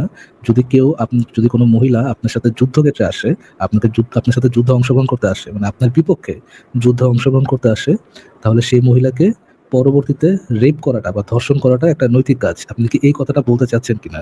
ইয়েস অর নো, বলুন ভাইয়া। আমি ভাই, আপনি এত আমার কথা বাংলা কথা বোঝেন না মনে হয়। এখন যদি একটা জিনিসের মধ্যে শর্ত থাকে এগুলো, আপনি সেগুলো মেনে নিয়ে আসতেছেন, তাহলে এটা ধর্ষণ হবে কেন? আপনি আমার সাথে যুদ্ধ করতে আসতেছেন, হয় আপনি মারা যাবেন নয়তো আমি মারা যাবো, এটা আপনি জানেন। তো আপনাকে যদি আমি মাইরা ফেলাই তারপরে আপনি বলবেন যে এটা অন্যায় করলো, আমরা এই এটা কনক্লুশনে অন্যায়। আসতে পারি রিফাত সাহেব? তাহলে কি এই কনক্লুশনে আসতে পারি আমরা যে অ্যাকর্ডিং টু ইউ, যদি কোনো নারী আপনার সাথে আপনার বিরুদ্ধে যুদ্ধ করতে যায় এবং পরবর্তীতে আপনি তাকে ধরতে পারেন, তাকে রেপ করাটা একটা সব নৈতিক কাজ, মানে জাস্টিফাইড কাজ? যা ইচ্ছা আমি যা ইচ্ছা তাই করতে পারবো, সেটাই তখন আমার যা কাছে ইচ্ছা তাই নৈতিক মনে করতে হবে। পারেন। জি। হ্যাঁ, আর আপনি শুয়োরের বাচ্চা আসছেন নৈতিকতা নিয়ে কথা বলতে, তাই না ভাইয়া? কি যা বললেন? ইচ্ছা তাই করতে পারবেন। বললাম আপনি শুয়োরের বাচ্চা আসছেন নৈতিকতা নিয়ে কথা বলতে, আপনি কিসের তাই বাচ্চা? না আপনি ভাইয়া? তো হলেন শিবগঞ্জের বাচ্চা। জি আসিফ ভাই, এই হচ্ছে ঠিক আপনার আছে সাথে ফারাজ ভাই, এতক্ষণ এটা ধরে তো নৈতিকতা নিয়ে কথা বললাম। না, এটা তো আমি শুরু থেকেই বুঝছি ভাই ফারাজ ভাই। শোনেন, এই যে আমি এখানে নৈতিকতা অনৈতিকতা আমি রিফাত সাহেব একটু বলি মিউট না। রাখেন, মিউট রাখেন নিজেকে। আপনাকে একটু মিউট করে দিলাম। ফারাজ ভাই, আমি তো শুরু থেকেই জানি যে এটা হচ্ছে একদম ওই যে মানে ইনসাইট জোন না যেন কি, সান্ডার্থের মান্ডা ওইখান থেকে আসা, মানে চুনাহাগা মুভমেন্ট, এটা তো ইনসেস্ট আমি শুরু জোন। থেকে, হ্যাঁ, আহ, এটা যে ওইখান থেকে আসা সেটা তো আমি শুরু থেকে জানি। আমি তারপরেও আমি এই কারণেই আসলে এই রিফাতকে দিয়ে এই জিনিসগুলা দেখায় নিচ্ছি, এবং এই জিনিসগুলা একটা একটা দলিল, একটা একটা রেফারেন্স, আমি এই কারণে আরো বেশি ইন্টারেস্টেড এটাকে দেখাইতে, এই চুনাহাগা মুভমেন্টটাকে দেখাইতে, কারণ এটাতে আরো সুবিধা হচ্ছে। .com এর যেগুলা রিফাত রেফারেন্স। রিফাত আপনাকে তো একটু, আপনি তো গালিগালাজ করছেন, আপনি বলছেন না আমার মগজ কুত্তার মগজের থেকে ছোট, এটা তো আপনি বলছেন, তাহলে তো আপনি গালি দিচ্ছেন, তো আপনার গালির কোটা শেষ হয়ে গেছে ভাই আজকে। একটু এখন মিউট করে থাকেন, একটু শুনেন, কথা শুনে নেন। ফারাজ ভাই, এই মুভমেন্টটাকে দিয়ে ইয়াটা দিয়ে যে মজাটা পাইতেছি না, খুবই ব্যাপক মজা পাইতেছি ভাই। প্রত্যেকটা কথাতে মানে ধরে ধরে রেফারেন্স দেখা দেখা এই মুভমেন্টটাকে একেবারে করছি, মানে একেবারে হোয়াইট ওয়াশ করছি। হ্যাঁ, এখন আমরা এমন একটা জায়গাতে আসছি ফারাজ ভাই, যে জায়গাটা হচ্ছে উনি স্বীকার করে নিছে আক্রমণাত্মক জিহাদ ইসলামে আছে, আকবারায় গিয়ে তাদেরকে আহ তারা যেহেতু ইসলাম কবুল করে নাই, তাদের উপরে আক্রমণ কইরা তাদের তারা তখন স্লেভ হয়ে যাবে, তারা তখন দাস দাসীতে পরিণত হবে। এই জিনিসটা ওনার কাছ থেকে, মুখের থেকে বাইর করে নিচ্ছে ফারাজ ভাই। এখন ওই যে মেয়েটা, সেই মেয়েটার বিষয়ে আমরা কথা বলবো, যে একটা কাফের রাষ্ট্রে একটা মেয়ে মানে আছে। লিটারালি আমাদেরকে মুসলিমদের সাথে কথা বলার সময় রেপ অ্যাপোলজিস্টের সাথে কথা বলা হয়, মানে ধর্ষণ অ্যাপোলজিস্টের সাথে, যারা ধর্ষণকে জাস্টিফাই করে যে ধর্ষণ করাটা কেন জাস্টিফাইড কাজ, এদের সাথে কথা বলা মানে এদের সাথে কথা বলতে হয়, রাইট? হ্যাঁ, সেটা সেটা আপনার এটা স্বীকার করে নিতে হবে। রেপ আপনি স্বীকার অ্যাপোলজিস্ট করেন আর এবং না করেন, লোয়ার টিয়ার যে জঙ্গির বাচ্চা জঙ্গি বলতেছিল যে একটু আগে যে তারা দাপট দেখাইতেছিল এই জন্য তাদেরকে আক্রমণ করা জাস্টিফাইড, এবং এই জঙ্গির বাচ্চা জঙ্গিদের দেখবেন দুদিন পরে ও আমার ইরান মরে গেল রে, ও আমার গাজা মরে গেল রে, ও আমার সাউয়া মরে গেল রে, এগুলো নিয়ে কান্নাকাটি করবে। সেটা অবভিয়াস ফারাজ ভাই। এটা মানে আপনি কাদের সাথে কথা বলতেছেন সেটা আপনি মানে এটা কল্পনাতীত ব্যাপার, যে একটা উনি বলতেছে যে কোন একটা কাফের গোত্র তাদের উপরে ওনারা আক্রমণাত্মক জিহাদ করে ওনাদের ওই কাফের গোত্রের মা বোনদেরকে গনিমতের মাল বানাবে, যারা আসলে যুদ্ধক্ষেত্রে আসেও নাই। আপনি গেছেন তাদের বিরুদ্ধে আক্রমণাত্মক জিহাদ করতে, যেহেতু তারা ইসলাম কবুল করে নাই, আপনি আকবারায় গিয়ে তাদেরকে আক্রমণ করে তাদের মা বেটিকে গনিমতের মাল বানাইলেন, এবং তারপরে তাদেরকে বাজারে তুললেন বিক্রির জন্য। ফারাজ ভাই, ইসলামিক ইতিহাসে এই যে মানে দাসীর যে বাজার, এটা যে কি মর্মান্তিক বর্ণনা ফারাজ ভাই, কি যে মর্মান্তিক বর্ণনা। মানে মোহাম্মদের প্রখ্যাত সাহাবীরা বুকের মাঝখানে হাত ঢুকাইয়া টিপ্পা দেখতো। এই রেফারেন্স গুলা ভুরি ভুরি ভাই, এত মানে এমন এমন রেফারেন্স ভাই, এমন এমন ফিকি মানে আলোচনা যে আঙ্গুল ঢুকাইয়া কিভাবে ওই জায়গায় আঙ্গুলটা ঢুকাইয়া তারপর টেস্ট করতে হবে। ভাই এত প্যাথেটিক এই মানে দাসীর বাজারের যে সিস্টেমটা ইসলামে, এগুলা কল্পনা করা যায় না। তো আমি যে জিনিসগুলো দেখাইলাম, এখন আমি রিফাত সাহেবকে সেম একটা জায়গাতে বসাবো। সেই প্রশ্নটা করার জন্য ওনাকে আমি রাখছি। সেটা হচ্ছে, রিফাত ভাই ধরেন তো যে কালকে যদি হিন্দুরা একই নৈতিকতার মানদণ্ড দিয়া আপনাকে প্রথমে হিন্দু ধর্মে দাওয়াত দেয়, আপনি ইসলাম কবুল করলেন, আপনি হিন্দু ধর্ম কবুল করলেন না, আপনাকে বললো যে হিন্দু ধর্ম কবুল কর, করলো না, আপনি করলেন না। তারপরে বাংলাদেশ আক্রমণ করলো, আক্রমণ করে আপনাদেরকে সবাইকে মাইরা আপনার মা, বোন, বউ, বাচ্চা, ছোট মেয়ে 6 বছরের বয়সী, এমনকি 6 বছরের বয়সী যুদ্ধবন্দী দাসীর সাথে যৌনসঙ্গম করা যায়, সেটা আমি আপনাকে দেখাবো, রেফারেন্স লাগলে বললেন। আপনার 6 বছর বয়সী কন্যা, শিশু, তাদের সবাইকে গনিমতের মাল হিসেবে হিন্দুরা নিয়ে গেল, নিয়ে গিয়া বললো যে তারা তো যুদ্ধ করছেই, তাহলে তো এখন তো ওরা তো চুক্তি মাইনেই তো যুদ্ধ করছে, তাহলে তো ওরে রেপ করা তো এখন ঠিকই আছে। তারপরে সেই মেয়েদেরকে বাজারে তুললো, আপনার মাকে, আপনার বোনকে, আপনার মানে কন্যাকে। আপনি ভাই আপনার মা মেয়েকে বলেন, কারণ আপনারা তো আপনার মা মেয়ে এগুলা তো নৈতিক আমি তো রিফাত ভাই, আমি তো এগুলো সমর্থন করি না, আমি তো সমর্থন করি না। দেখেন রিফাত ভাইয়া, আপনারা তো বলে দিচ্ছেন একটু আগে যে আপনি যদি কাফেরের মা বোনকে পান আপনি যা ইচ্ছা তাই করবেন। ভাইয়া বলতেছে তু আপনারা যা মানে রিফাত শুনেন, আপনি বললেন যে আপনারা না কাফেরের মা বোনকে পেলে যা ইচ্ছা তাই করবেন, মাইরা ফেলেন নাই এটাই বেশি, যা ইচ্ছা তাই করবেন তার সাথে। উনি আপনাকে জিজ্ঞেস করতেছে, আসিফ ভাই আপনাকে জিজ্ঞেস করতেছে, আই সেভাবে যদি আপনার মা বোনকে যদি পায়, আপনার মা বোনকে যদি কোন একজন কাফের পায়, তবে কি যা ইচ্ছা তাই করতে পারবে, বা তাকে কি আপনার মতো সে ওই কাফের ব্যক্তি আপনার মা বোনকে ধর্ষণ করতে পারবে? কিন্তু ফারাজ ভাই এখানে একটা জিনিস একটু ক্লিয়ার করে নি। উনি আমাকে বলে আপনার মা বোনের এখন আপনার ভাই, আমি তো এটার বিরুদ্ধে, আমি তো সরাসরি এই যে আপনি কি বিরুদ্ধে ভাই? আপনি তো আপনার মা বোন ভাই মানে আপনার যে মেয়ে এগুলার সাথে আপনারা নিজেরাই সেক্স করতে পারেন, নিজেরা সেক্স করতে পারি, বৈধ। তো আপনি সেটা এখন আবার আরেক আলোচনাতে চলে গেলেন কেন ভাই? সেটা নিয়ে যদি আপনি আলাদা আলোচনা করতে চান, সেটা নিয়ে আমরা আলোচনা করব। আপাতত যেই পয়েন্টে আলোচনা লজ্জা করতেছি পায় না রিফাত ভাই, লজ্জা পায় না, টপিকে থাকেন, লজ্জা পায় না, লজ্জা পেতে হয় না। আপনি তো একটু আগে দেখাই দিচ্ছেন যে আপনি একটা লোয়ার টিয়ার বেহায়া, জঙ্গির বাচ্চা, জঙ্গি একটা রেপিস্ট, এখন লজ্জা পান না এগুলো নিয়ে। এখন আপনার মা বোনের ক্ষেত্রে আসলে একটু বলেন যে আপনার মা বোনকে যদি এরকম কাফের ব্যক্তি পায়, যুদ্ধ ক্ষেত্রে পায় যদি আপনার মা বোনকে, তাহলে কি আপনার মা বোনকে ওকে যা ইচ্ছা তাই করতে পারে, রেপ করতে পারবে আপনার মা বোনকে কাফেররা? আপনারাই করেন আপনাদেরকে, আর এগুলা করার জন্য আমি তো কথাটা শেষ করতে পারলাম না রিফাত, আপনাকে তো আমি কথাটা শেষ করতে পারলাম না। এগুলার জন্য তো আপনাদের বাধ্যবাধকতা নাই। আপনাকে একটু মিউট করে দিচ্ছি, আপনি আমার কথাটা শেষ করতে দেন। ফারাজ ভাই আমার কথাটা একটু শেষ করে নি, ফারাজ ভাই আমার কথাটা একটু শেষ করে নি। আমাকে বলতেছে আমার মা বোনকে দিয়ে উদাহরণ দিতে, আমার মা বোনকে দিয়ে তো উদাহরণ দেওয়ার এখানে কোনো প্রয়োজন নাই, কারণ আমি তো এই বিধানের সম্পূর্ণ বিপরীতে অবস্থান করি। আমি যদি রিফাত ভাইয়ের সাথে যদি আমার কখনো জিহাদ বা যুদ্ধ করতে হয়, আমি দেখবো সবসময় যেন তার সাথে মারামারিটা শুধুমাত্র তার সাথে এবং আমার সাথে এই দুইজনের মধ্যে সীমাবদ্ধ থাকে। কোনো অবস্থাতেই যেন রিফাত ভাইয়ের মা, বোন, বউ, মেয়ে তাদের উপরে যেন কোনোভাবেই কোনো একটা ফুলের টোকাও যেন না পড়ে, আমি সেইটা লক্ষ্য রাখবো, যেটা জেনেভা কনভেনশনে পরিষ্কারভাবে বলা আছে। এরকম হইতে পারে কারোর সাথে কারো মারামারি, কারোর সাথে কারো যুদ্ধ, এটা হওয়া সম্ভব। আমি সেই যুদ্ধে বা সেই আক্রমণে বা সেই রক্ষণাত্মক যুদ্ধে, যে যুদ্ধই হোক, রিফাত ভাই আমার সাথে যুদ্ধ করতে আসছে, উনি ছাড়া ওনার পরিবারের উপরে যেন কারো সাথে কোনো ধরনের কিছু যেন না হয়, সেটা আমি সম্পূর্ণভাবে খেয়াল রাখবো। ওনার মা আমার মায়ের মতোই আমি দেখবো, ওনার বোনকে আমি আমার নিজের বোনের মতো দেখবো, আমার বোনের সাথে আমি যা করব ওনার বোনের সাথে আমি সেমটা করব, আমার মায়ের সাথে আমি যা করব ওনার মায়ের সাথে আমি সেম ট্রিটমেন্ট দিব। কারণ মারামারিটা হইতেছে রিফাতের সাথে আমার, এখানে তার মাও দায়ী না, তার বোনও দায়ী না, তার মেয়েও দায়ী না, তার স্ত্রীও দায়ী না, কেউ এখানে দায়ী না, শুধুমাত্র রিফাতের সাথে আমার পিটাপিটি। আমি শুধুমাত্র মারামারিটা সীমাবদ্ধ রাখবো রিফাত এবং আমার ভিতরে। আমার সাথে যারই মারামারি লাগুক, আমি শুধুমাত্র সীমাবদ্ধ রাখবো সেই ব্যক্তি, যে ব্যক্তির সাথে আমার যুদ্ধ বা যে ব্যক্তির সাথে আমার দ্বন্দ্ব, তার সাথে। তার পরিবারের উপরে হাত দেয়া, তার পরিবারকে কোনো ধরনের ফুলের টোকা দেয়া, এটা তো আমি কল্পনাও করতে পারি না। এটা তো আমার একেবারে আমার মাইরা কেটে ফেললো, আমি এই কাজ করতে পারবো না। শুনে আপনি যদি যুদ্ধের মধ্যে আপনি আপনার মা বোন সবাইকে নিয়ে আসেন যুদ্ধ করতে, তখন কথা শেষ হয় নাই তো, কথা শেষ হয় নাই তো, কথা শেষ হয় নাই। আপনি যদি একাই আসেন সমস্যা নাই। আরে ভাই কথা শেষ হয় নাই তো, আপনি একটু মিউট থাকেন। মনে করেন আমি মিউট থাকবো কেন বলেন, যে আরে আপনি ভাই, যদি আমার আপনার কথা সবাইকে শেষ হয় নিয়ে নাই তো। আসেন। আমি তো উত্তর দিতেছি তো, আপনি আমার কথা শেষ করতে দেন তো আগে। কথার মাঝখানে কেন চিল্লাইতেছেন আপনি? আমার কথা শেষ আচ্ছা, হয় নাই। বলেন। আমি তো বলছি ভাই, না না ফারাজ ভাই, আমার কথাটা একটু শেষ করে নি। মনে করেন রিফাত ভাই আমার সাথে ফাইট করতে আসছে, তখন ওনার মা পিছন থেকে ওনার ঘামটা মুছাই দিতেছে, ওনার বউ আইসা একটু পানি খাওয়াই দিতেছে, ওনার ছোট বোনটা আইসা ওনাকে একটু খাবার দাবার দিয়ে দিতেছে, এই রিফাত রিফাত রিফাত ভাইয়া ভাইয়া তুমি খাও, একটু খাও, একটু খেয়ে নাও। হ্যাঁ, এইভাবে তো আপনি যুদ্ধের মাঠে এরকম সবাইকে নিয়ে আসবেন। দেখছেন কথার মাঝখানে আবারও বের করতেছে। কথার মাঝখানে কথা বলেন, আমার কথা বক্তব্য শেষ করতে দেন। আমি দেখলাম রিফাত, কথা বাদ দিয়ে ভালোভাবে বলেন। আরে ভাই আপনি আবারও মাঝখানে আপনাকে মিউট করে রাখতেছি ভাই।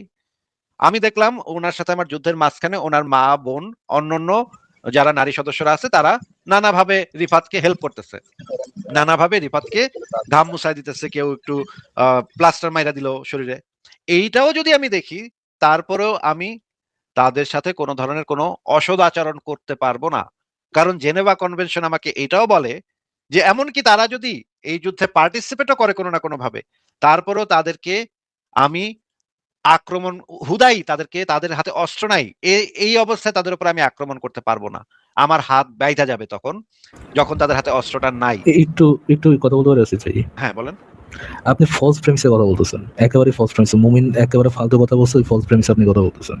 মুমিন যে ফালতু কথাটা বলছে যে ব্যাটল ফিল্ডে তার মা বোনকে নিয়ে আসলে তখনই তাকে যুদ্ধবন্দিনী করা যাবে, তখনই তাকে রেপ করা যাবে, পুরোপুরি মিথ্যা কথা। সাফিয়াকে কোন ব্যাটল ফিল্ড থেকে নিয়ে আসছিল আসিফ ভাই?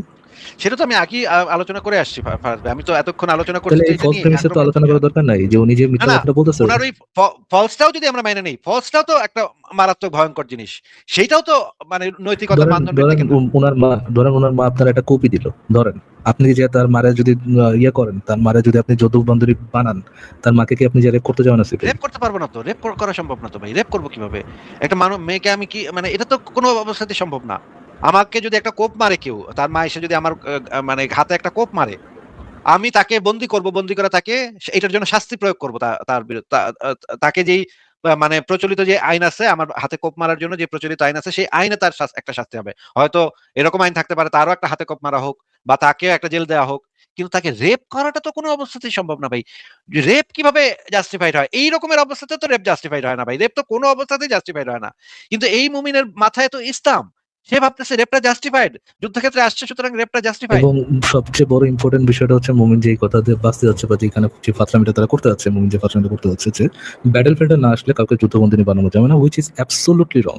ওনাদের পুরো সার্কেলটাই তো হচ্ছে গিয়ে ভাই, উপর থেকে শেষ পর্যন্ত পুরোটা তো জাতপাত পারে। কিছুদিন আগে দেখলাম যে ওনাদের জাতপাত পার একটা আছে যে মোবাইলের মোবাইল লোড করতে কি জানি নাম আছে এটার, হ্যাঁ বোগার রাহুল, হ্যাঁ বোগার রাহুল, ব্রাদার রাহুল, হ্যাঁ ওই সারাল আব্দুল্লাহ, ওই আব্দুল্লাহ একই কথাই বলতেছে। ওই আব্দুল্লাহ বলছে, মানে ওই আব্দুল্লাহ থেকেও শুনলাম আমি কোন একটা ভিডিওতে, যে যুদ্ধ ব্যাটল ফিল্ডে আসলে দেন তাদেরকে হচ্ছে গিয়ে ইয়ে করা যাবে, যুদ্ধবন্দী যাবে, কারো ঘরে যেয়ে তাকে যুদ্ধবন্দী বানানো যাবে না। অ্যাবসলিউট মিথ্যা কথা। এরা তো ভাই লোয়ার টিয়ার জাতপাত, যাকে সে আল্লাহ মনে করেন ক্রিয়েটার, যে আল্লাহকে তারা মানে তাওহীদের ইসে তারা বিশ্বাস করে, বলে আমরা এক ঈশ্বরে বিশ্বাস করি, নবীতে বিশ্বাস করি, নবী আমাদের কলিজার চেয়ে বেশি ইম্পর্টেন্ট আমাদের কাছে। এদের বাণী, এদের নিয়ে কথাবার্তা একেবারে এদের নিয়ে মিথ্যা কথা, বানায় কথা, ফালতু কথা বলতে তাদের এক সেকেন্ডও সময় লাগে না ভাই। জাতপাটপার হওয়ার যে লেভেল, এই লেভেলের যে কত নিচে জাতপাটপাররা, এই যে কথাটা যে বললো যে ব্যাটল ফিল্ডে আসলে তখন হচ্ছে গিয়ে ইয়ে করতে হবে, এটা কোথা থেকে পাইছে? সে শুধুমাত্র ব্যাটল ফিল্ডে আইলে যে কারো যুদ্ধবন্দী বানানো যাবে বা যুদ্ধবন্দী বানানো যাবে? লোয়ার টিয়ার মিথ্যুক ভাই, লোয়ার টিয়ার মিথ্যুক। নিজের আল্লাহ নবীর বাণী সে ঘুরে ফেলাইছে, মিথ্যা কথা বলে ফেলাইছে। এই জিনিসটা আমরা একটু চেক করে দেখি, এই জিনিসটা একটু একটা রেফারেন্স একটু দেখে নেই। এই মুহূর্তে একটা রেফারেন্স একটু দেখার দরকার আছে। এটা হচ্ছে ফতোয়া আলমগীরি, ভারতের সর্বশ্রেষ্ঠ গ্রন্থ, মানে ইসলামী আইনের সর্বশ্রেষ্ঠ। ভাই আমি যে আপনাকে একটা প্রশ্ন করতে চাইছিলাম, আপনি কি এটা শুনবেন? রিফাত আপনাকে আমি একটা রেফারেন্স দেখাচ্ছি, রেফারেন্সটা আপনি আমি শোনেন, আমি এগুলা বিষয় নিয়ে আপনার সাথে আমার কথা প্রায় শেষই হয়েছিল। এই রিফাত আমার ঢোকাই দিছে কথার ভিতর। কথার মাঝখানে কথা বলেন না, কথার মাঝখানে কথা বলেন। আপনার কথা শুনবো আমরা, আপনার কথা কোনো শুনবো। লজ্জা শরম নেই ভাই। ইনসেস জোন থেকে কি এরকম জঙ্গির বাচ্চা জঙ্গি পয়দা হইতেছে? মানে ইনসেস জোন থেকে কি এরকম নয়া জঙ্গির বাচ্চা জঙ্গি পয়দা করতেছে ডেইলি? এটা ভালো ফারাজ ভাই, এটা ভালো যে এরা যে আসছে, এদেরকে যে আজকে যে ডলারটা দিলাম সেটা এই পুরা গ্রুপ মনে রাখবে বা বছর খানেক মনে রাখবে। রিফাত ভাই, আপনি আমাদেরকে দয়া করে এই ফতোয়া আলমগীরি থেকে এই অংশটুকু, লাল অংশটুকু একটু কি পড়ে শোনাবেন প্লিজ? ভাই আপনি পড়েন, এগুলা রিফাত ফতোয়া ভাই, আলমগীর, এগুলার আমি চিনি না, আপনি পড়েন কি লেখা আছে। আমরা আচ্ছা চিনেন না, ঠিক আছে, চিন্তা হবে না, আপনি জাস্ট একটু পড়েন, আমরা একটু শুনি আপনার মুখে থেকে। আপনি পড়েন, আমি আপাতত পড়তে না না পারতেছি না, না, আপনি পড়েন। একটু আমি স্ক্রিনে রাখছি তো, একটু পড়েন ভাই, একটু পড়েন। ভাই আমি একটু কাজ করতেছি, আপনি পড়েন তো বললাম। একটু একটু কষ্ট করে কাজটা রাখে একটু কষ্ট করে পড়েন ভাই। আপনি পড়েন, আপনার জবান বন্ধ হয় নাই, আপনি পড়েন। একটু কষ্ট করে পড়েন ভাই, একটু কষ্ট করে পড়েন ভাই। আপনার জবান আপাতত আমি শুনতেছি যে শোনা ভাই যাচ্ছে, এগুলা আপনি পড়েন, ইসলামের সমস্যা আইন, নেই। এগুলা পড়লেও সওয়াব আছে, ইসলামের আইন আপনি জানলে পড়লে সওয়াব আছে, পড়েন ভাই। আপনি পড়েন ভাই, আপনি পরে শোনান, আপনি আপনার কি শরম দর্শকদের পাইতেছেন? শোনান। আপনি কি শরম পাইতেছেন পড়তে? শরমের কি আছে? আপনাদের লজ্জা নাই মিয়া? আপনারা না, না, হাদিসের মধ্যে ঠিক আছে, আপনাকে মন করা কথা ঢুকাই দিয়ে হাদিস ঠিক বানাই আছে, ফেলান। ঠিক আছে, ঠিক আছে, ঠিক আছে, আমরা দেখবো না, ওইটাও আমরা দেখবো না, আপনি একটু এইটুকু একটু পড়ে শোনান ভাই। বললাম তো, আপনি পড়েন। ভাই এই জিনিসটা একটু পড়ে শোনান ভাই, এত লজ্জার ভাই কি আছে ভাই? কথা বোঝেন না, আমার কাছে বর্তমান ব্লুটুথ নাই, এই জন্য আমি পড়তে পারতেছি না। একটু বেহায়া ভাই, একটু আগে বেহায়ার মতো আপনি বললেন যে যা ইচ্ছা তাই করবেন, রেপ সহ যা ইচ্ছা তাই করবেন, মানে আপনার মধ্যে যে লজ্জা সরম হায়াপিত্তি নাই একটু আগে দেখাইছেন, আবার তো এই নাটক করা দরকার নাই যে আপনি লজ্জা পাইতেছেন। একটু বলেন ভাই এখানে কি পরে বলিতে হয়, পড়েন এই জায়গায়, কি একটু চিন্তা করেন। সহজ বলেন, জিনিস বের একটু করেন। পড়েন, একটু পড়লে অসুবিধা কোথায়? এত লজ্জার কি আছে ভাই? আশ্চর্য তো, আমি তো অবাক হয়ে বড় যাচ্ছি করেন নাই কেন ভাই, আপনাকে আপনার এতক্ষণ বাপ মায়ের বললেন। লজ্জা সরম দিয়ে বড় করে নাই, আপনি মনে হয় ভুল পিতামাতার কথা চিন্তা করতেছেন। পড়েন এখানে পড়েন যে যেটা ভাইয়া। গেছে গা। কিন্তু ভাইয়াকে আমার অনেক কিছু দেখানো ছিল আসিফ ভাই, ভাইকে প্রচুর বহু কিছু আমার দেখানো ছিল, ভাই চলে গেল, এগুলো তো ঠিক হলো না। চলে গেল, হ্যাঁ, মানে এই মোমেন্টটাকে একেবারে ইয়া ভাবে দিছিলাম। আচ্ছা, ওনার কোনো সাঙ্গপাঙ্গ কি ব্যাক স্টেজে আছেন? ওনার কোনো বন্ধু বান্ধব কেউ, মানে ওনার পাশে ধরে আসছেন এরকম কেউ কি আছেন? থাকলে বলেন, আপনাকে একটু নিয়ে আসি, বলেন ভাই। কিন্তু ভারত ভাই, দাসীদের এটা দিয়ে কিন্তু ব্যাপক মজা পাইছি, একেবারে এটারে চুষা যে এইভাবে রস বাইর করছে, এটারে টিপা না, টিপা এটা যে আমার রস কাছে বাইর ভালো করছে, লাগছে যে ইনসেস জোন থেকে যে জঙ্গিরা এসে স্বীকার করে গেল যে অ্যাকর্ডিং টু ইসলাম তারা শুধুমাত্র রেপ না, যুদ্ধবন্দীদের যা ইচ্ছা তাই করতে পারে, যা ইচ্ছা তাই, ইনক্লুডিং রেপ, যা ইচ্ছা তাই, উইচ ইজ অ্যাকচুয়ালি ট্রু, মারে নাই, which is absolutely true. Not মানে ভাই একেবারে ওনাদের ঈশার মধ্যে যেগুলো কথা বলা আছে, ওনাদের ফিকার শাস্ত্রে যে ধরনের কথা বলা আছে ওইগুলোই বসুনি, যে মৃত্যু ব্যতীত যে কোনো শাস্তি দিয়ে, রিমেম্বার আসিফ ভাই আমি কিন্তু রেফারেন্সেস দেখাইছিলাম, মৃত্যু ব্যতীত যে কোনো শাস্তি দিয়ে তারা মুসলমান বানাইতে হবে, কাদের? মুশরিক ব্যক্তিদের, কেননা মুসলমান বানাইলে তার সাথে তাকে তখন রেপ করতে হবে, মুসলমান বানানোর আগে রেপ করা যাবে না। কয়েকজন ওই শাফি মাধবের কয়েকটা বকচোদ ছিল যে যারা ওই ফতোয়া দিছিল, মনে আছে আমি যে রেফারেন্সেস দেখাইছিলাম আসিফ ভাই? হ্যাঁ হ্যাঁ মনে আছে ভারত ভাই, একদম মানে রস বাইর করে দিছি আজকে।